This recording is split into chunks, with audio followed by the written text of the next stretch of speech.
Hi students, APDSC prepare అవుతున్న విద్యార్థుల కోసం మన యూట్యూబ్ ఛానల్ ద్వారా 3వ తరగతి నుంచి 10వ తరగతి వరకు కొన్ని ముఖ్యమైన సబ్జెక్టులకు సంబంధించిన క్విక్ రివిజన్ వీడియో క్లాసెస్ అయితే మీకు చేస్తున్నాం. కాబట్టి ఖాళీ ఉన్న టైంలో మీ ప్రిపరేషన్ పూర్తి అయిపోయిన తర్వాత రివిజన్ కోసం వీటిని యూజ్ చేసుకోవచ్చు. అలాగే వీటికి సంబంధించిన ఆన్లైన్ ఎగ్జామ్స్ అనేవి APDSC online exams new batches అనేవి శ్రీనిధి ఎక్సలెన్స్ యాప్లో జరుగుతున్నాయి. కాబట్టి ప్లేస్టోర్ నుంచి శ్రీనిధి ఎక్సలెన్స్ యాప్ డౌన్లోడ్ చేసుకోండి. యాప్ డౌన్లోడ్ చేసుకున్నట్లయితే మీరు ఏపీడిఎస్సి ఎస్జిటి స్కూల్ అసిస్టెంట్కి సంబంధించి సోషల్, మ్యాథమెటిక్స్, అలాగే తెలుగు పండిట్కి సంబంధించి పీఈటీకి సంబంధించి ఆన్లైన్ ఎగ్జామ్స్ అనేవి మన యాప్లో మీరు ఎగ్జామ్స్ అనేవి అటెంప్ట్ చేయవచ్చు. అలాగే ఏపీ స్పెషల్ డిఎస్సికి సంబంధించి ఎవరైనా ఎగ్జామ్స్ రాయాలనుకున్నా సరే ప్లేస్టోర్ నుంచి మన యాప్ డౌన్లోడ్ చేసుకున్నట్లయితే మీకు ఎగ్జామ్స్ అయితే అవైలబుల్గా ఉంటాయి. ఈ వీడియోలో మనం 8th క్లాస్ ఫిజిక్స్కి సంబంధించిన క్విక్ రివిజన్ చేయబోతున్నాం. 8వ తరగతి ఫిజిక్స్ అనేది చదివేసిన తర్వాత రివిజన్ కోసం ఒక వీడియో మీ దగ్గర ఉంటే ఖాళీ ఉన్న టైంలో వీటిని వినొచ్చు. ఒకసారి చూడండి. అందులో మొదటి పాఠ్యాంశం బలం మరియు ఘర్షణ. ఒక వస్తువు కంటే ఇంకో వస్తువు వేగంగా కదలడానికి కారణం దానిపైన మనం కలగజేసే బలం. బంతిలాగా నేల మీద దొరుకుతున్న ఏ వస్తువుకైనా కొంతసేపటికి నమ్మకిస్తుంది. కొన్నిసార్లు అది కదిలే దిశను కూడా మార్చుకుంటుంది. మనం కొన్ని పనులను గురించి వివరించడానికి మూయడం, తన్నడం, కొట్టడం, తెరచడం, ఎత్తడం, నెట్టడం, లాగడం వంటి చర్యలను తరచుగా ఉపయోగిస్తూ ఉంటాము. సాధారణంగా పైన పేర్కొన్న పదాలన్నీ కూడా ఒక వస్తువు చలన స్థితిలో ఉన్న మార్పును గురించి మనకు తెలియజేస్తాయి. ఒక వస్తువుని కదిలించాలి అంటే దానిని నెట్టాలి లేదా లాగాలి. విజ్ఞాన శాస్త్రపరంగా ఒక వస్తువుని నెట్టడం లేదా లాగడాన్ని మనం బలం అంటారు. బలం ప్రభావం వలన ఆ వస్తువులు చలనాన్ని పొందుతాయి. బలం ప్రయోగించిన దిశలోనే ఆ వస్తువు కదులుతుంది. కనీసం 2 వస్తువుల మధ్య ప్రత్యక్ష చర్య వలన బలం ఆచరణలోకి వస్తుంది. ఒక వస్తువుపై మరొక వస్తువు చర్య వలన 2 వస్తువుల మధ్య బలం ఉత్పత్తి అవుతుంది. ఒక వస్తువుపై 2 బలాలు వ్యతిరేక దిశలో పనిచేస్తుంటే దానిపై పనిచేసే ఫలిత బలం ఆ 2 బలాల మధ్య భేదం అవుతుంది. ఒక వస్తువుపై పనిచేసే బలం రెండవ దానికంటే ఎక్కువగా లేదా తక్కువగా లేదా సమానంగా కూడా ఉండవచ్చు. సాధారణంగా బలాన్ని దాని పరిమాణంలో తెలియజేస్తారు. అంతేకాకుండా బలం పనిచేసే దిశను కూడా తెలియజేస్తుంది. ప్రయోగించబడిన బల దిశ లేదా ప్రమాణం మారితే దాని ప్రభావం కూడా మారుతుంది. ఒక వస్తువుపై వ్యతిరేక దిశలలో పనిచేసే 2 బలాలు సమానమైతే దాని ఫలిత బలం శూన్యం. సాధారణంగా ఒక వస్తువుపై 1 కంటే ఎక్కువ బలాలు పనిచేస్తూ ఉండవచ్చు. అయితే వస్తువుపై ప్రభావం దానిపై పనిచేసే ఫలిత బలం కారణంగా ఉంటుంది. వస్తువుపై ప్రయోగించిన బలం దాని యొక్క వేగాన్ని మారుస్తుందని మనకు తెలుసు. వస్తువుపై ప్రయోగించబడిన బల దిశ ఆ వస్తువు కదిలే దిశలోనే ఉంటే వస్తువు ఓడి పెరుగుతుంది. కదిలే దిశకు వ్యతిరేక దిశలో బలాన్ని ప్రయోగిస్తే అది వస్తువు ఓడి తగ్గడానికి కారణమవుతుంది. ఒక వస్తువు ఓడి లేదా చలన దిశలో లేదా రెండింటిలో మార్పును దాని చలన స్థితిలో మార్పుగా మనం చెప్పవచ్చు. బలం ద్వారా వస్తువు యొక్క చలన స్థితిలో మార్పు మనం తీసుకురావచ్చు. ఒక వస్తువు చలన స్థితిని దాని ఒడి చలన దిశగా గుర్తించవచ్చు. నిశ్చల స్థితిని ఒడి శూన్యం అయ్యే స్థితిగా మనం ప్రకటించవచ్చు. ఒక వస్తువు నిశ్చలంగా ఉండవచ్చు లేదా చలనంలో ఉండవచ్చు. ఆ 2 కూడా వస్తువు యొక్క చలన స్థితిలే. వస్తువుపై ప్రయోగించబడుతున్న బలం ప్రతిసారి చలన దిశలో మార్పు తెస్తుందా అంటే కొన్ని సందర్భాలలో మార్పు రాదు. ఉదాహరణకి మనం ప్రయోగించగలిగే గరిష్ట బలాన్ని ప్రయోగించినప్పటికీ ఒక బరువైన పెట్టెను మనం కదల్చలేకపోవచ్చు. అలాగే గోడను నెట్టడానికి ఎంత ప్రయత్నించినా దానిపై ఫలిత బల ప్రభావం అంటూ ఏమీ ఉండదు. బలం ప్రయోగించినప్పుడల్లా వస్తువు తన ఆకృతిని మార్చుకుంటుంది. ఉదాహరణకు పిండి ముద్దను చపాతీగా ఒత్తడం, రబ్బర్ను బంతిగా నొక్కడం అన్నమాట. బలాన్ని ఉపయోగించడం వలన నిశ్చలంగా ఉన్న వస్తువును కదిలేలాగా చేయవచ్చు. చలనంగా ఉన్న వస్తువు యొక్క ఒడిని మార్చవచ్చు. వస్తువు చలన దిశను మార్చవచ్చు. వస్తువు ఆకృతిలో కూడా మనం మార్పు తీసుకురావచ్చు.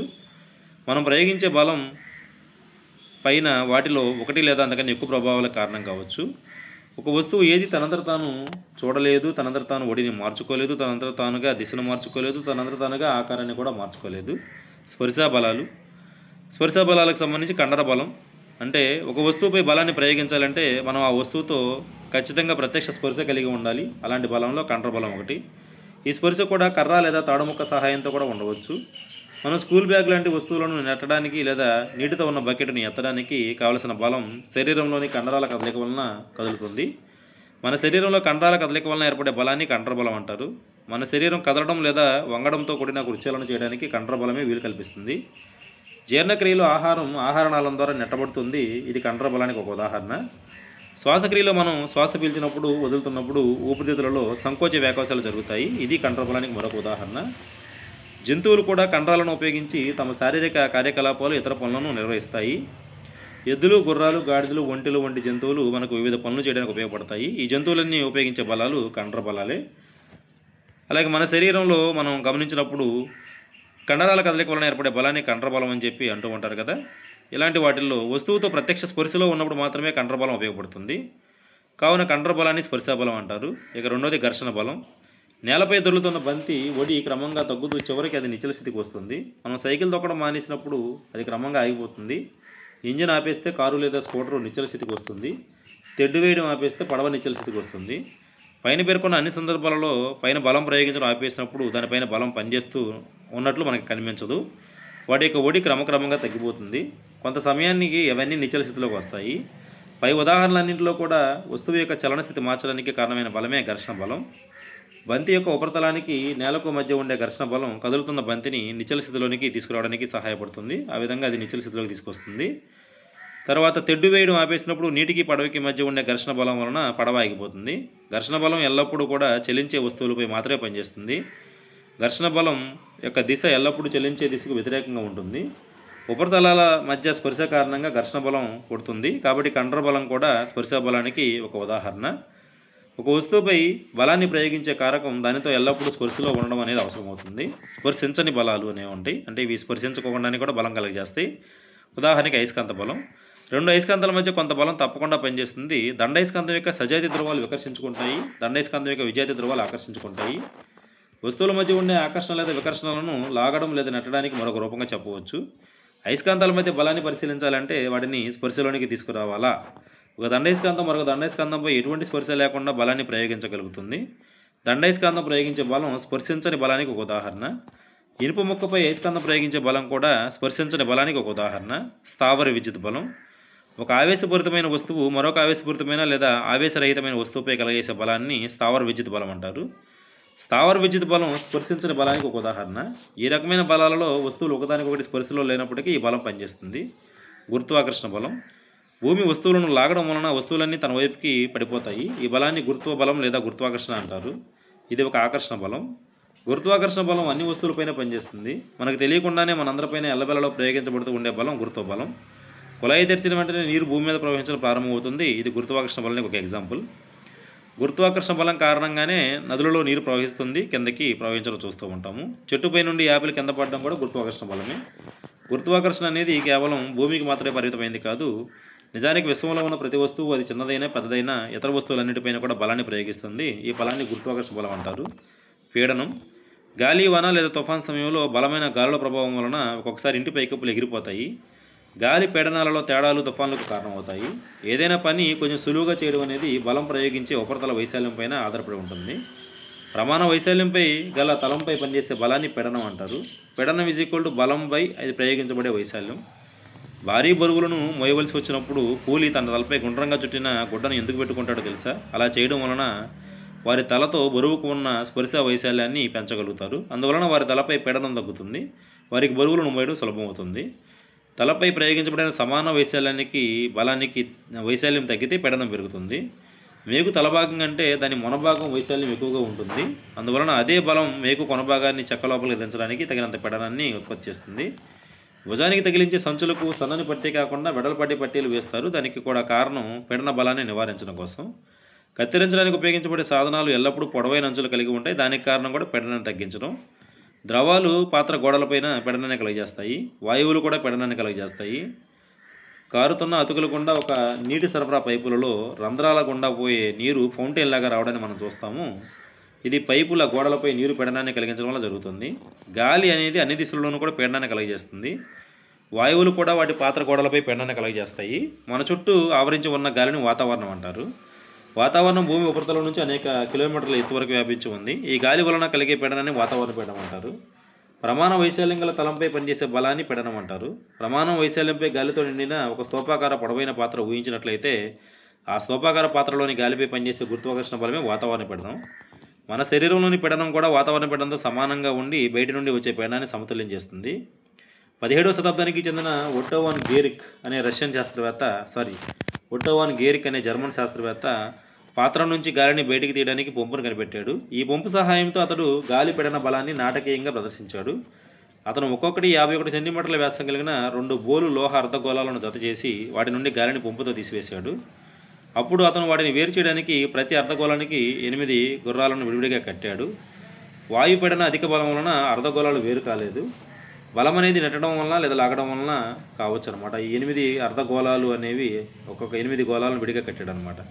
2 వస్తువుల మధ్య పరస్పర చర్య కారణంగా బలం ఉత్పन्न అవుతుంది. బలానికి దిశ మరియు పరిమాణం కూడా ఉంటుంది.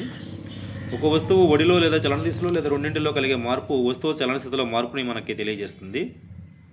వస్తువు మీద ప్రయోగించే బలం వలన వస్తువు చలన స్థితిలో లేదా ఆకారంలో మార్పు వస్తుంది. బలం వస్తువుతో స్పర్శలో ఉండి కానీ లేదా స్పర్శలో లేకుండా కానీ పనిచేస్తుంది.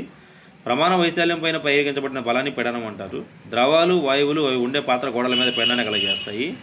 మన చుట్టూ ఉండే గాలి వలన కలిగే పీడనాన్ని వాతావరణ పీడనం అంటారు. ఇది మొదటి పాఠంలో ఉన్న కంటెంట్ అనమాట, 8th class physics first lesson.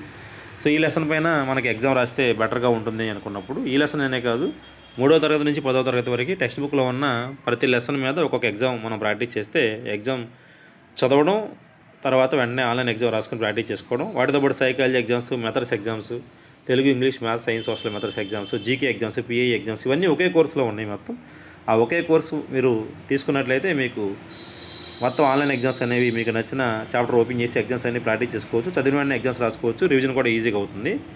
దానికోసం ప్లేస్టోర్ నుంచి శ్రీనిధి ఎక్సలెన్స్ యాప్ డౌన్లోడ్ చేసుకున్నట్లయితే మీకు ఎగ్జామ్స్ అయితే డీటెయిల్గా కనిపిస్తాయి. ఘర్షణ అనే పాఠ్యాంశం. మనం ఏదైనా నడుస్తున్న వాహనాన్ని ఆపేటప్పుడు బ్రేకులను వేయడం గమనిస్తాము. వాహనాలు మాత్రమే కాదు, ఏదైనా వస్తువు మరో వస్తువు ఉపరితలంపై కదులుతున్నప్పుడు దానిపైన బాహ్య బలం ప్రయోగించినప్పుడు అది నెమ్మదిగా చివరికి ఆగిపోతుంది. నేలపై కదులుతున్న బంతి కొంత సమయం తర్వాత ఆగిపోవడం మనం చూస్తాము. మనం బలాన్ని ఎడవైపుకు ప్రయోగిస్తే ఘర్షణ కుడివైపుకు పనిచేస్తుంది, బలాన్ని కుడివైపుకు ప్రయోగిస్తే ఘర్షణ ఎడవైపు పనిచేస్తుంది. ఘర్షణ బలం ఎల్లప్పుడూ కూడా అనువర్తిత బలాన్ని వ్యతిరేకిస్తుంది. స్ప్రింగ్ టాస్ అనేది ఒక వస్తువుపై ప్రయోగించబడిన బలాన్ని కొలవడానికి ఉపయోగించే పరికరం. ఇది ఒక చుట్టబడిన స్ప్రింగ్ను కలిగి దానిపైన బలాన్ని ప్రయోగించినప్పుడు సాగుతుంది. స్ప్రింగ్ సాగుదలను గ్రాడ్యుయేట్ స్కేల్పై కదిలే సూచిక ద్వారా కొలుస్తారు. స్కేల్పై ఉన్న రీడింగ్ బలం పరిమాణాన్ని తెలియజేస్తుంది. స్పర్శలో ఉన్న 2 అసమరీతుల తలాల వలన ఘర్షణ ఏర్పడుతుంది. చాలా నునుపుగా కనిపించే 2 ఉపరితలాలు కూడా పెద్ద సంఖ్యలో అసమరీతులను కలిగి ఉంటాయి. 2 ఉపరితలాలపై గల ఎత్తుపల్లాలు ఒకదానిలో ఒకటి బంధించబడతాయి. మనం ఏదైనా ఉపరితలాన్ని కదిలించాలి అంటే వాటి మధ్య గల అంతర్బంధాలను అధిగమించడానికి బలాన్ని ప్రయోగించాలి. గరుకైన ఉపరితలాలపై పెద్ద సంఖ్యలో ఎత్తుపల్లాలు ఉంటాయి, కాబట్టి గరుకుతలం పెరిగితే ఘర్షణ బలం ఎక్కువగా ఉంటుంది. 2 ఉపరితలాలలో ఎత్తుపల్లాలు అంతర్బంధం వలన ఘర్షణ ఏర్పడుతుంది. 2 ఉపరితలాలను గట్టిగా నొక్కితే ఘర్షణ బలం పెరుగుతుంది. ఒక వస్తువు నిశ్చల స్థితి నుండి కదలడం ప్రారంభించిన తక్షణం ఘర్షణను అధిగమించడానికి అవసరమైన బలాన్ని స్థైతిక ఘర్షణ అంటారు. వస్తువును అదే వేగంతో కదులుతూ ఉండేలా చేయడానికి అవసరమైన ఘర్షణని జారుడు ఘర్షణ అంటారు. జారుడు ఘర్షణలో భాగంగా పెట్టె జరగడం మొదలైనప్పుడు దాని ఉపరితలంపై ఉన్న స్పర్శ బిందువులు నేలపై ఉన్న స్పర్శ బిందువులతో బంధించబడడానికి తగిన సమయం అయితే లభించదు. కాబట్టి జారుడు ఘర్షణ స్థైతిక ఘర్షణ కంటే కొంచెం తక్కువగా ఉంటుంది. ఘర్షణ లేకపోతే మనం ఒక పెన్ను లేదా పెన్సిల్ లేదా చాక్పీస్తో రాయలేము. ఒక వస్తువు కదలడం మొదలైనప్పుడు ఘర్షణ లేకపోతే అది ఎప్పటికీ ఆగదు, కాబట్టి మనం అలాంటి పనులు చేయలేమన్నమాట. మోటారు వాహనాల టైర్లు రోడ్డుకు మధ్య ఘర్షణ లేకపోతే వాటిని కదిలించడము లేదా ఆపడం లేదా చలన దిశను మార్చడానికి పక్కకు తిప్పడం సాధ్యం కాదు. ఘర్షణ లేకపోతే మనం గోడపై ఒక మేకును కొట్టలేము, ఒక ముడిని వేయలేము. ఘర్షణ లేకుండా ఏ భవనము నిర్మించబడదు. ఘర్షణ వలన ఒక అనర్థం కూడా ఉంటుంది. స్క్రూలు, బాల్ బేరింగ్లు లేదా బోట్ల అడుగు భాగాన్ని ఘర్షణ అరగదీస్తుంది. ఘర్షణ వేడిని కూడా ఉత్పత్తి చేస్తుంది. కొన్ని నిమిషాల పాటు మన అరచేతులను గట్టిగా రుద్దితే వేడి ఉత్పత్తి అవుతుంది. అగ్గి పుల్లను గరుకుతలంపై గీసినప్పుడు అది మండుతుంది. మిక్సీ జార్ను వాడినప్పుడు కొన్ని నిమిషాల పాటు అది వేడిగా ఉంటుంది. ఉదాహరణకు ఒక యంత్రాన్ని వినియోగించినప్పుడు అది ఉత్పత్తి చేసే ఉష్ణము చాలా శక్తిని వృధా చేస్తుంది. ఘర్షణను పెంచడము లేదా తగ్గించడం. బోట్ల అడుగు భాగంలో గాడులు చెక్కబడి ఉంటాయి.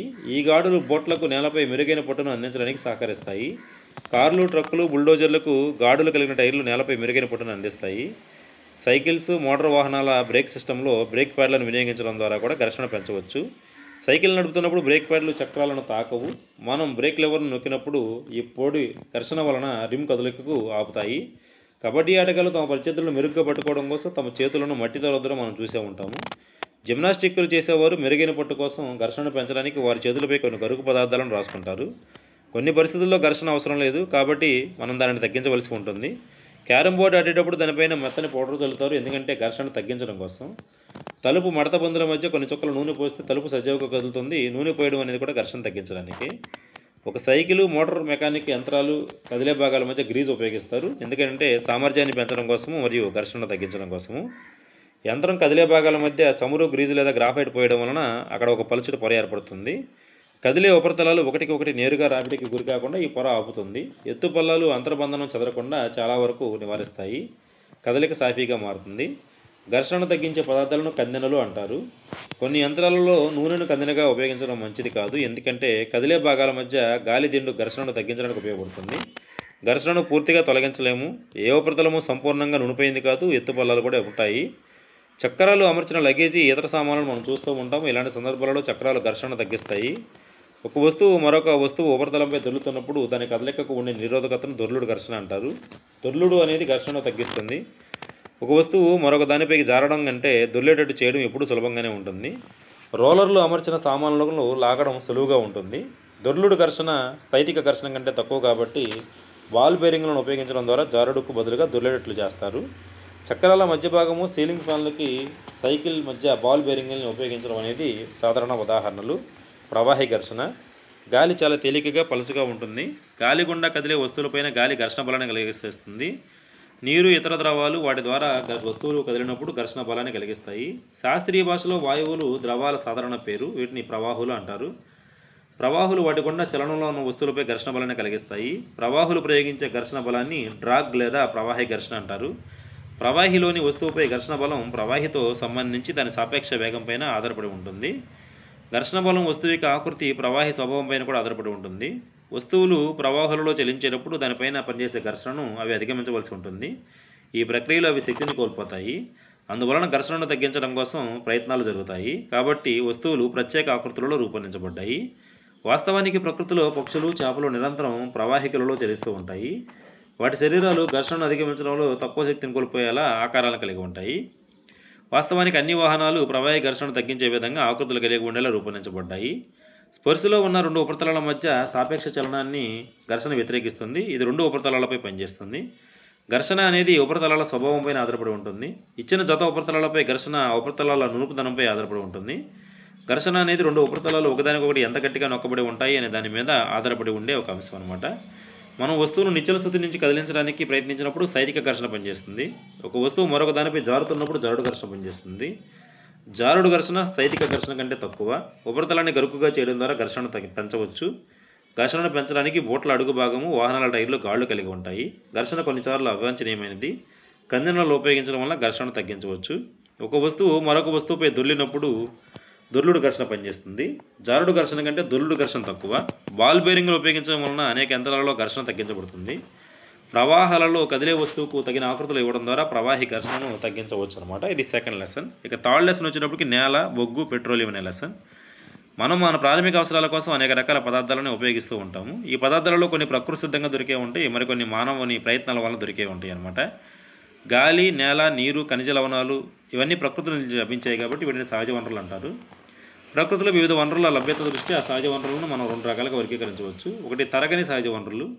ఈ వనరులు ప్రకృతిలో అపరిమిత పరిమాణంలో ఉంటాయి. మానవ కార్యకలాపాల వలన అసలు ఇవి తరిగిపోవు. వీటికి ఉదాహరణ సూర్యరశ్మి, గాలి. తరిగిపోయే సహజ వనరులు.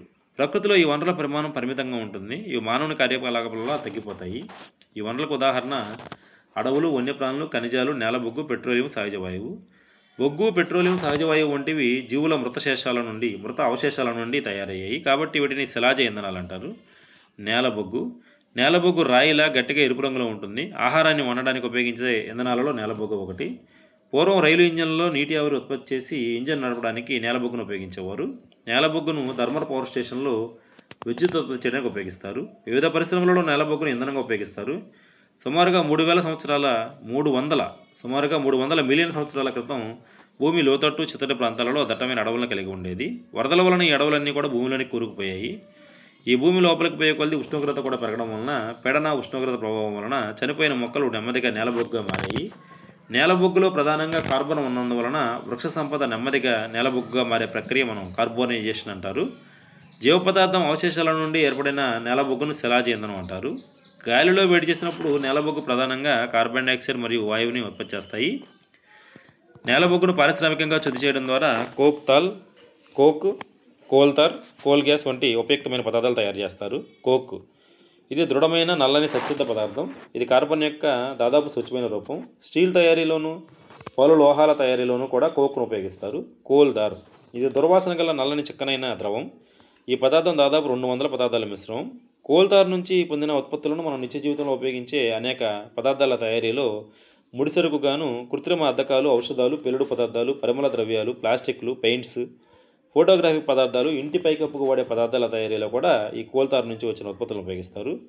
మాతులు, ఇతర కీటకాలను తరిమివేయడానికి ఉపయోగించే నాఫ్థలిన్ ఉండలు కూడా కోల్తార్ నుంచే తయారవుతాయి. ఈ రోజుల్లో రోడ్లు వేయడానికి కోల్ తారుకు బదులుగా బిట్యుమిన్ అనే పెట్రోలియం ఉత్పత్తిని ఉపయోగించడం అనేది మనం గమనించవచ్చు. కోల్ గ్యాస్ నేలబొగ్గు నుండి కోకును పొందడానికి జరిపే సంగ్రహణ ప్రక్రియలో కోల్ గ్యాస్ ఉత్పత్తి అవుతుంది.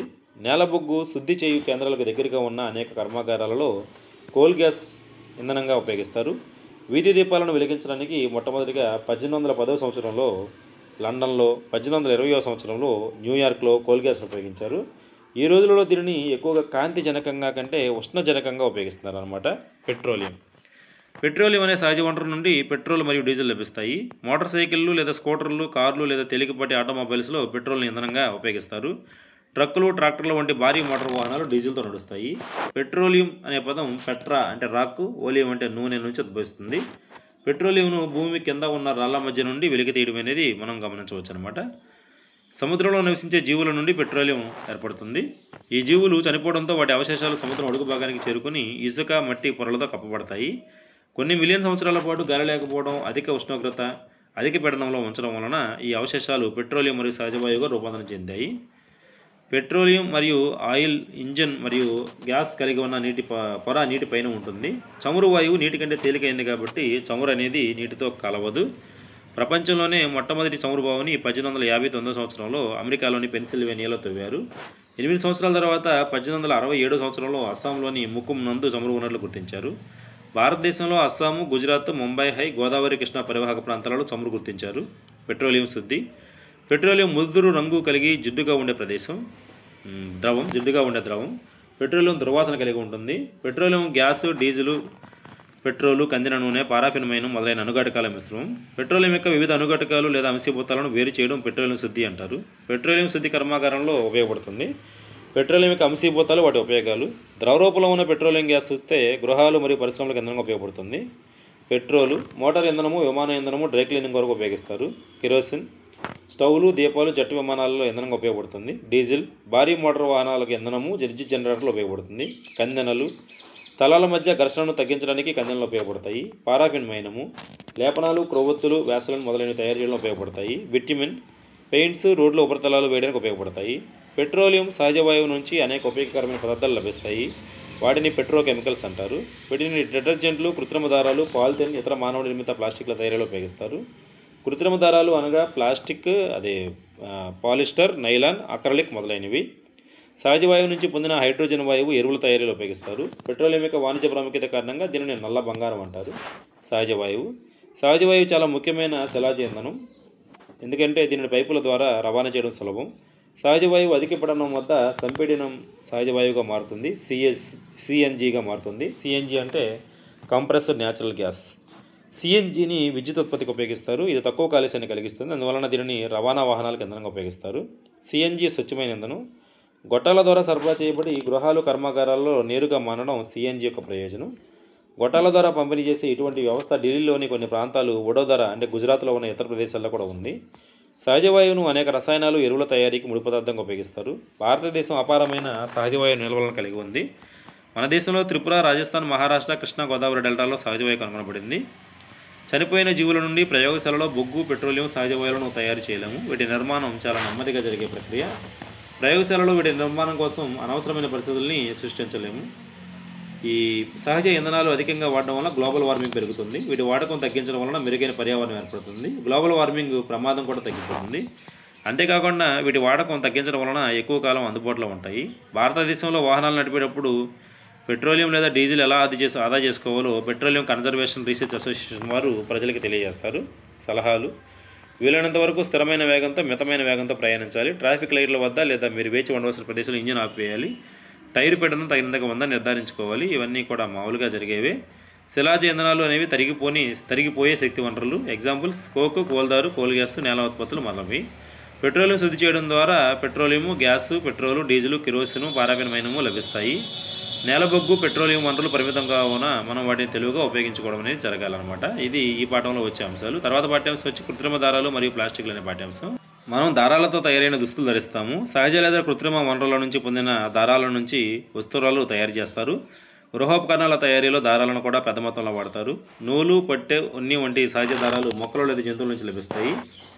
మానవుల చేత తయారు చేయబడిన దారాలను కృత్రిమ దారాలు లేదా మానవ నిర్మిత దారాలు అంటారు. కృత్రిమ దారం కూడా చిన్న యూనిట్లను కలిపి చేసిన ఒక గొలుసు వంటిది. నిజానికి ప్రతి యూనిట్ కూడా ఒక రసాయన పదార్థమే. ఇలా అనేక చిన్న యూనిట్లు కలిసి పెద్ద యూనిట్గా ఏర్పడడాన్ని పాలిమర్ అంటారు. పాలిమర్ అనే పదం 2 గ్రీక్ పదాల నుంచి వచ్చింది. పాలి అనగా అర్థం ఎక్కువ అనే అర్థము, మర్ అనగా అర్థము భాగము లేదా యూనిట్ అనే అర్థము. పాలిమర్ పునరావృతమయ్యే అనేక యూనిట్లతో ఏర్పడుతుంది. పాలిమర్లు ప్రకృతిలో కూడా లభిస్తాయి. ప్రకృతిలో లభించే పాలిమర్కు ఉదాహరణ నూలు. నూలు అనేది సెల్యులోజ్ అని పిలువబడే ఒక పాలిమర్. అనేక గ్లూకోజ్ యూనిట్లు కలిసి సెల్యులోజ్ అనేది ఏర్పడుతుంది. కృత్రిమ దారాలలో రకాలు. రేయాన్ అనేది కృత్రిమ దారాలో ఒక రకం. పట్టుపురుగు నుంచి లభించే పట్టుదారం చైనాలో కనుగొనబడింది. ఇది చాలా కాలం పాటు నిగూఢంగా రహస్యంగా ఉంచబడింది. 19వ శతాబ్దం చివరి నాటికి శాస్త్రవేత్తలు పట్టు వంటి లక్షణాలు ఉన్న దారాన్ని కృత్రిమంగా పొందడంలో విజయం సాధించారు. రసాయన పద్ధతిలో కలపగుజ్జు నుంచి ఇటువంటి దారాలు తయారు చేస్తారు. దీనిని కృత్రిమ పట్టు లేదా రేయాన్ అంటారు. సహజ వనరు అయిన కలపగుజ్జు నుంచి పొందినప్పటికీ ఇది మానవ నిర్మిత దారము. ఇది పట్టు కంటే చౌకైనది. పట్టు దారంలాగా దీనిని నేయవచ్చు. దీనికి ఎన్నో రకాల రంగులు అద్దవచ్చు. రేయాన్ను నూలుతో కలిపి దుప్పట్లు తయారు చేస్తారు. రేయాన్ను ఉన్నితో కలిపి తివాచీలు తయారు చేస్తారు. నైలాన్ అనేది మరొక మానవ నిర్మిత దారము. 1931 సంవత్సరంలో ఎటువంటి సహజ ముడి పదార్థాలు ఉపయోగించకుండా ఇది తయారైంది. నేలబొగ్గు, నీరు, గాలి నుండి దీనిని తయారు చేశారు. ఇది మొట్టమొదటి సంపూర్ణ కృత్రిమ దారం. నైలాన్ అనేది బలమైన స్థాయిక గుణం కలిగి ఉన్న తేలికపాటి దారం. ఇది మెరుపును కలిగి ఉతుక్కోవడానికి సులువుగా ఉంటుంది. అందువలన ఇది దుస్తుల తయారీలో ఎక్కువగా ప్రాచుర్యంలోకి వచ్చింది. నైలాన్తో తయారైన మేజోళ్ళు, తాళ్ళు, గుడారాలు, పళ్ళు తోమే బ్రష్లు, కారు సీటు బెల్టులు, నిద్రకు ఉపయోగించే సంచులు మొదలైనవన్నీ కూడా ఉపయోగిస్తారనమాట. నైలాన్ పారాచూట్ పర్వతాలు ఎక్కడానికి ఉపయోగించే తాడులు తయారు చేసే అంత బలంగా ఉంటుంది. వాస్తవానికి ఒక నైలాన్ దారం స్టీల్ కంటే బలంగా ఉంటుందన్నమాట. పాలిస్టర్ అనేది మరొక కృత్రిమ దారం. పాలిస్టర్తో చేసిన వస్త్రం సులభంగా ముడుచుకుపోదు, ప్రస్ఫుటంగా కనిపిస్తూ ఉతుక్కోవడానికి సులభంగా ఉంటుంది. దుస్తుల తయారీకి పాలిస్టర్ దారాలు సరిగ్గా సరిపోతాయి. చాలామంది పాలిస్టర్ చొక్కాలు ఇతర దుస్తులు ధరించడం మనం చూస్తాము. టెర్లిన్ అనేది ఒక ప్రసిద్ధి చెందిన పాలిస్టర్. టెర్లిన్ను అతి సన్నటి దారాలుగా చేయవచ్చు. ఇతర దారాల మాదిరిగా ఉడకవచ్చు. బియ్యము, పంచదార నిల్వ చేయడానికి మా అమ్మ ప్రతిసారి PET బాటిల్స్, PET జార్లు వాడుతుంది. PET అనగా పాలిస్టర్ యొక్క ముఖ్యమైన రూపం. PET అంటే పాలి ఇథిలీన్ టెరాఫ్థలేట్ అనేది దాని యొక్క రూపం అనమాట.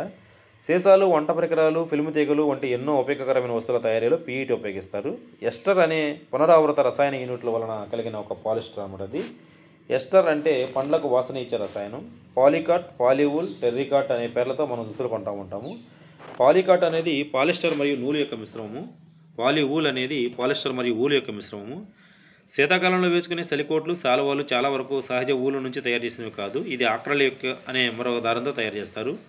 సహజ వనరుల నుండి లభించే ఖరీదైన ఊలు లేదా అక్రలిక్ చాలా చౌకైనది. ఇవి అనేక రంగులలో లభిస్తాయి. కృత్రిమ దారాలు మన్నికైనవి సరసమైన ధరలకు లభించడం వలన సహజ దారాల కంటే ఎక్కువ జనాదరణ పొందుతున్నాయి. వేడి చేస్తే కృత్రిమ దారాలు కరుగుతాయి. ఇదే కృత్రిమ దారాలకు ఉండే ప్రతికూలత. ఈ బట్టలు అంటుకోవడం ద్వారా ప్రమాదానికి గురిచేస్తుంది. వస్త్రం కరిగి దానిని భరించిన వ్యక్తికి అతికిపోతుంది. వంటగదిలో లేదా ప్రయోగశాలలో కృత్రిమ వస్త్రాలు ధరించకూడదు. పెట్రోకెమికల్స్ అనబడే పెట్రోలియం నుంచి లభించే పదార్థాలను అనేక ప్రక్రియలకు గురి చేయడం ద్వారా కృత్రిమ దారాలు తయారు చేస్తారు. కృత్రిమ దారాల యొక్క లక్షణాలు చూసినప్పుడు అవి త్వరగా ఆరిపోతాయి, మన్నికైనవి, చౌకగా దొరుకుతాయి, ఎప్పుడు కావాలన్నా లభిస్తాయి, సులభంగా వాడుకోవచ్చు. ప్లాస్టిక్లు కృత్రిమ దారాల మాదిరిగానే ప్లాస్టిక్ కూడా ఒక పాలిమర్. అన్ని రకాల ప్లాస్టిక్లలో యూనిట్లు అమరిక ఒకే రకంగా ఉండదు. కొన్ని సరేకీయంగాను, మరికొన్ని అడ్డంగా జత చేయబడిన అమరికను కలిగి ఉంటాయి. ప్లాస్టిక్ వస్తువులు వీలైన ఆకారాలు, పరిమాణాలలో లభిస్తున్నాయి. ప్లాస్టిక్ను తిరిగి వాడవచ్చు, రంగు వేయవచ్చు, కరిగించవచ్చు, చుట్టలుగా చుట్టవచ్చు లేదా తీగలుగా తయారు చేయవచ్చు. పాలిథిన్, పాలిప్లస్-ఈథిన్ అనేది ప్లాస్టిక్ ఒక ఉదాహరణ. దీనిని సాధారణ పాలిథిన్ సంచుల తయారీలో ఉపయోగిస్తారు. కొన్ని ప్లాస్టిక్ వస్తువులు సులువుగా ఉంచగలిగినప్పటికీ కొన్ని బలవంతంగా ఉంచినప్పుడు విరిగిపోవడం మనం చూస్తాము. ప్లాస్టిక్ బాటిల్లో వేడి నీరు పోసినప్పుడు దాని రూపం మారిపోతుంది. వేడి చేసినప్పుడు రూపం కోల్పోయి వంచడానికి వీలయ్యే ప్లాస్టిక్ను థర్మోప్లాస్టిక్లు అంటారు. పాలిథిన్, PVC అనేవి థర్మోప్లాస్టిక్లకు ఉదాహరణ. ఆట వస్తువులు, దువ్వెనలు, రకరకాల పాత్రల తయారీలో కూడా ఈ థర్మోప్లాస్టిక్లు ఉపయోగిస్తారు. ఒక రూపం మలచిన తర్వాత వాటిని వేడి చేసినప్పటికీ మెత్తబడని ప్లాస్టిక్లని థర్మోసెట్టింగ్ ప్లాస్టిక్లు అంటారు. వీటికి ఎగ్జాంపుల్స్ వచ్చి బ్యాకలైట్, మెలనైన్. బ్యాకలైట్ అధమ ఉష్ణ విద్యుత్ వాహకాన్ని కలిగి ఉంటుంది. బ్యాకలైట్ను విద్యుత్ స్విచ్ల తయారీలోను, వివిధ రకాల వంట పాత్రల యొక్క పిడుల తయారీలోనూ ఉపయోగిస్తారు. మెలనైన్ అనేది బహుళ ప్రయోజనకర పదార్థం. మెలనైన్ అనేది మంటను నిరోధించడమే కాకుండా ఇతర ప్లాస్టిక్ కంటే ఎక్కువగా వేడిని తట్టుకోగలుగుతుంది. ఫ్లోర్ టైల్స్, వంట సామాగ్రి, మంటను నిరోధించే బట్టల తయారీకి మెలనైన్ ఉపయోగిస్తారు. ప్లాస్టిక్లు తేలికైనవి, చౌకైనవి, దృఢమైనవి, సులభంగా వాడుకోదగినవి. లోహాలతో పోలిస్తే ఇవి తేలికగా ఉండడం వలన కార్లు, విమానాలు, అంతరిక్ష నౌకల తయారీలో వీటిని ఉపయోగిస్తున్నారు. గాలిలో తేమ వలన ఇనుము వంటి లోహాలు తుప్పుపడతాయి. గాలి, నీటితో ప్లాస్టిక్లు చర్య జరపవు. ఇవి తొందరగా క్షయం పొందవు.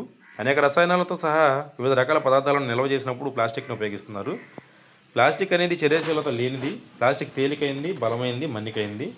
ప్లాస్టిక్ లోహాల కంటే చౌకైనది. ప్లాస్టిక్లు అధమ ఉష్ణ విద్యుత్ వాహకత్వాన్ని కలిగి ఉంటాయి. అందువలన విద్యుత్ తీగలకు తొడుగులుగా, స్క్రూడ్రైవర్లకు పిడులుగా ప్లాస్టిక్ పదార్థాలను వాడతారు. ఆరోగ్య సంరక్షణ పరిశ్రమలో చాలా విస్తృతంగా ప్లాస్టిక్ను వాడుతున్నారు. మైక్రోవేవ్ నందు ప్రత్యేక ప్లాస్టిక్ సామాగ్రి ఉపయోగిస్తున్నారు. మైక్రోవేవ్లో ఆహారం ఉడుకుతుంది, కానీ ప్లాస్టిక్ పాత్రకి ఏమాత్రం ప్రభావితం కాదు. నూనె, నీరు అంటుకొని ప్రత్యేకమైన ప్లాస్టిక్ పేరు టెఫ్లాన్. వంట పాత్రల తయారీకి పాత్రకు పదార్థం అంటుకొని పూత వేయడానికి టెఫ్లాన్ ఉపయోగిస్తారు. కృత్రిమ దారాలు మంటలకు సులువుగా అంటుకుంటాయి. మెలనైన్ ప్లాస్టిక్ పూతతో చేసిన అగ్నిమాపక సిబ్బంది దుస్తులు మంటకు నిరోధకంగా తయారవడం ఆసక్తికరం. బ్యాక్టీరియా చేత సహజ ప్రక్రియ ద్వారా సులువుగా విచ్ఛిన్నం చెందితే ఆ పదార్థాన్ని జీవ విచ్ఛిన్నం చెందే పదార్థం అంటారు.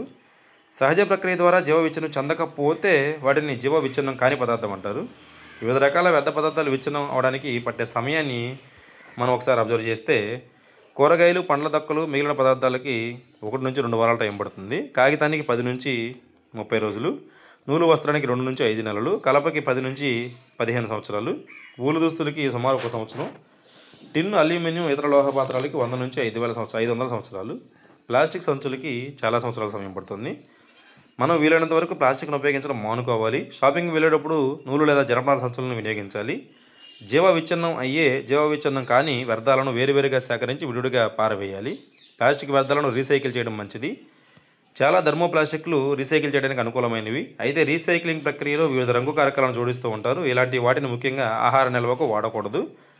బాధ్యత గల పౌరుడిగా అందరూ 5R నియమాలను గుర్తుపెట్టుకోవాలి. 5R అంటే రెడ్యూస్, రీయూజ్, రీసైకిల్, రికవర్, రీఫ్యూజ్. తగ్గించడము, తిరిగి ఉపయోగించడము, అనుకూలంగా తయారు చేసుకోవడము, తిరిగి పొందడము, తిరస్కరించడము.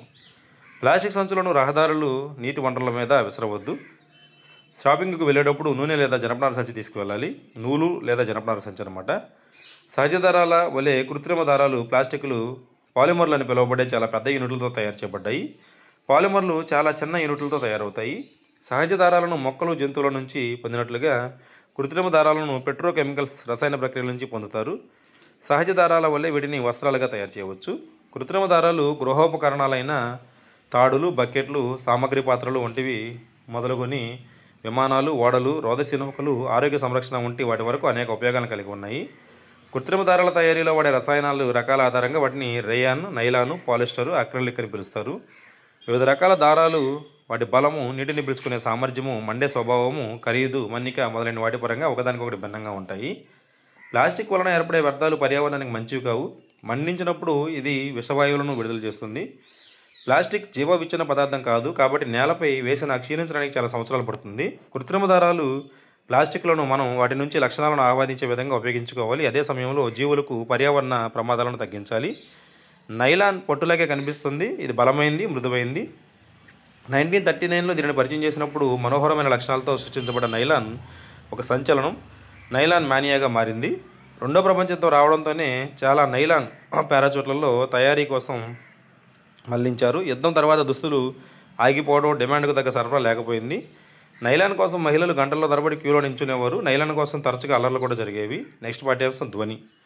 APDSC long term online exams course just 600 రూపీస్లో మీకు ఒక కోర్స్ అవైలబుల్గా ఉంటుంది. దీంట్లో 500 పైగా చాప్టర్ టెస్టులు ఉంటాయి. Telugu, English, maths, science, social, try methods, Telugu method, English method, psychology, PIE, GK, current affairs మీద చాప్టర్ టెస్టులు ఉంటాయి. వాటితో పాటు షెడ్యూల్స్, 90 డేస్ ప్లాన్స్, 75 డేస్ ప్లాన్స్తో మనం ఇచ్చే షెడ్యూల్స్ అనేవి ఉంటుందన్నమాట. ఎవ్రీ 3 డేస్కి ఒకసారి ఎగ్జామ్ అనేది సిలబస్ ప్రకారం జరుగుతుంది. అలాగే ఇలాంటి ఆడియో క్లాసెస్ కూడా మనం చేస్తున్న ఆడియో క్లాసెస్ కూడా అదే కోర్సులో అవైలబుల్గా ఉంటాయి. కాబట్టి ఒకసారి ప్లేస్టోర్ నుంచి శ్రేణిధి ఎక్సలెన్స్ యాప్ డౌన్లోడ్ చేసుకోండి. School assistant social, school assistant maths, school assistant biology విద్యార్థులు కూడా మీకు ఆన్లైన్ ఎగ్జామ్స్ అనేవి యాప్లో దొరుకుతాయి. కాబట్టి శ్రేణిధి ఎక్సలెన్స్ యాప్ మీ దగ్గర ఉన్నట్లయితే మీరు ఎగ్జామ్స్ అనేవి ప్రాక్టీస్ చేసుకోవచ్చు. నెక్స్ట్ పాఠ్యాంశం ధ్వని. మన జీవితాలలో ధ్వని ముఖ్య పాత్ర వహిస్తుంది. ఒక వస్తువు చలనము అటు ఇటు లేదా ముందుకు వెనక కదులుతూ ఉంటే దానిని కంపనాలు అంటారు. సాగదీసిన రబ్బర్ బట్టీని మీటినప్పుడు అది కంపిస్తూ ధ్వనిని ఉత్పత్తి చేస్తుంది. అది కంపించడం ఆగిపోతే ఎలాంటి ధ్వని ఉత్పత్తి చేయదు. కంపించే వస్తువులు ధ్వని ఉత్పత్తి చేస్తాయి. కొన్ని సందర్భాలలో ఈ కంపనాలను మనం చూడగలుగుతాము. కంపన పరిమితి తక్కువగా ఉన్న సందర్భంలో వాటిని మనం చూడడం అనేది కుదరదు. బోలుగా ఉన్న టెంకాయ చెప్పని తీసుకుని ఏక్తారా అనే సంగీత ప్రక్రియను తయారు చేయవచ్చు. మట్టికొండ సహాయంతో కూడా దీన్ని తయారు చేయవచ్చు. సితారా వంటి సంగీత వాయిద్యం తీగని మీటినప్పుడు మనం వినే ధ్వని కేవలం ఆ తీగకు సంబంధించింది మాత్రమే కాదు, మొత్తం వాయిద్యం కంపనాలకు లోనవుతూ ఉంటుంది. మనం వినే ధ్వని వాయిద్య పరికరం మొత్తం కంపనాలకు సంబంధించిందే ఉంటుంది. అదేవిధంగా మృదంగం పరుణం కంపింపజేసినప్పుడు కూడా మనం వినే శబ్దం కేవలం పొరకు సంబంధించిందే కాకుండా మొత్తం పరికరానికి సంబంధించిందే ఉంటుంది.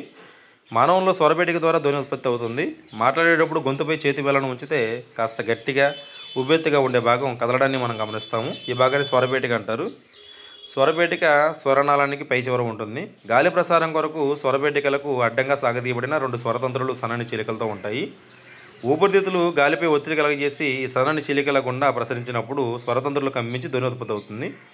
ఈ స్వరతంత్రులను అనుసంధానించి ఉన్న కండరాలు స్వరతంత్రులను బిగుతుగా వదులుగా మార్పు చేయగలుగుతాయి. స్వరతంత్రులు బిగుతుగా సన్నగా ఉన్నప్పుడు ఉత్పత్తి అయ్యే ధ్వని వదులుగా మందంగా ఉన్నప్పుడు ఉత్పత్తి అయ్యే ధ్వని కంటే భిన్నంగా ఉంటుంది. స్వరతంత్రులు పురుషులలో దాదాపు 20 మిల్లీలీటర్ల పొడవు ఉంటుంది. స్వరతంత్రులు మహిళల్లో దాదాపు 15 సెంటీమీటర్ల పొడవు ఉంటుంది.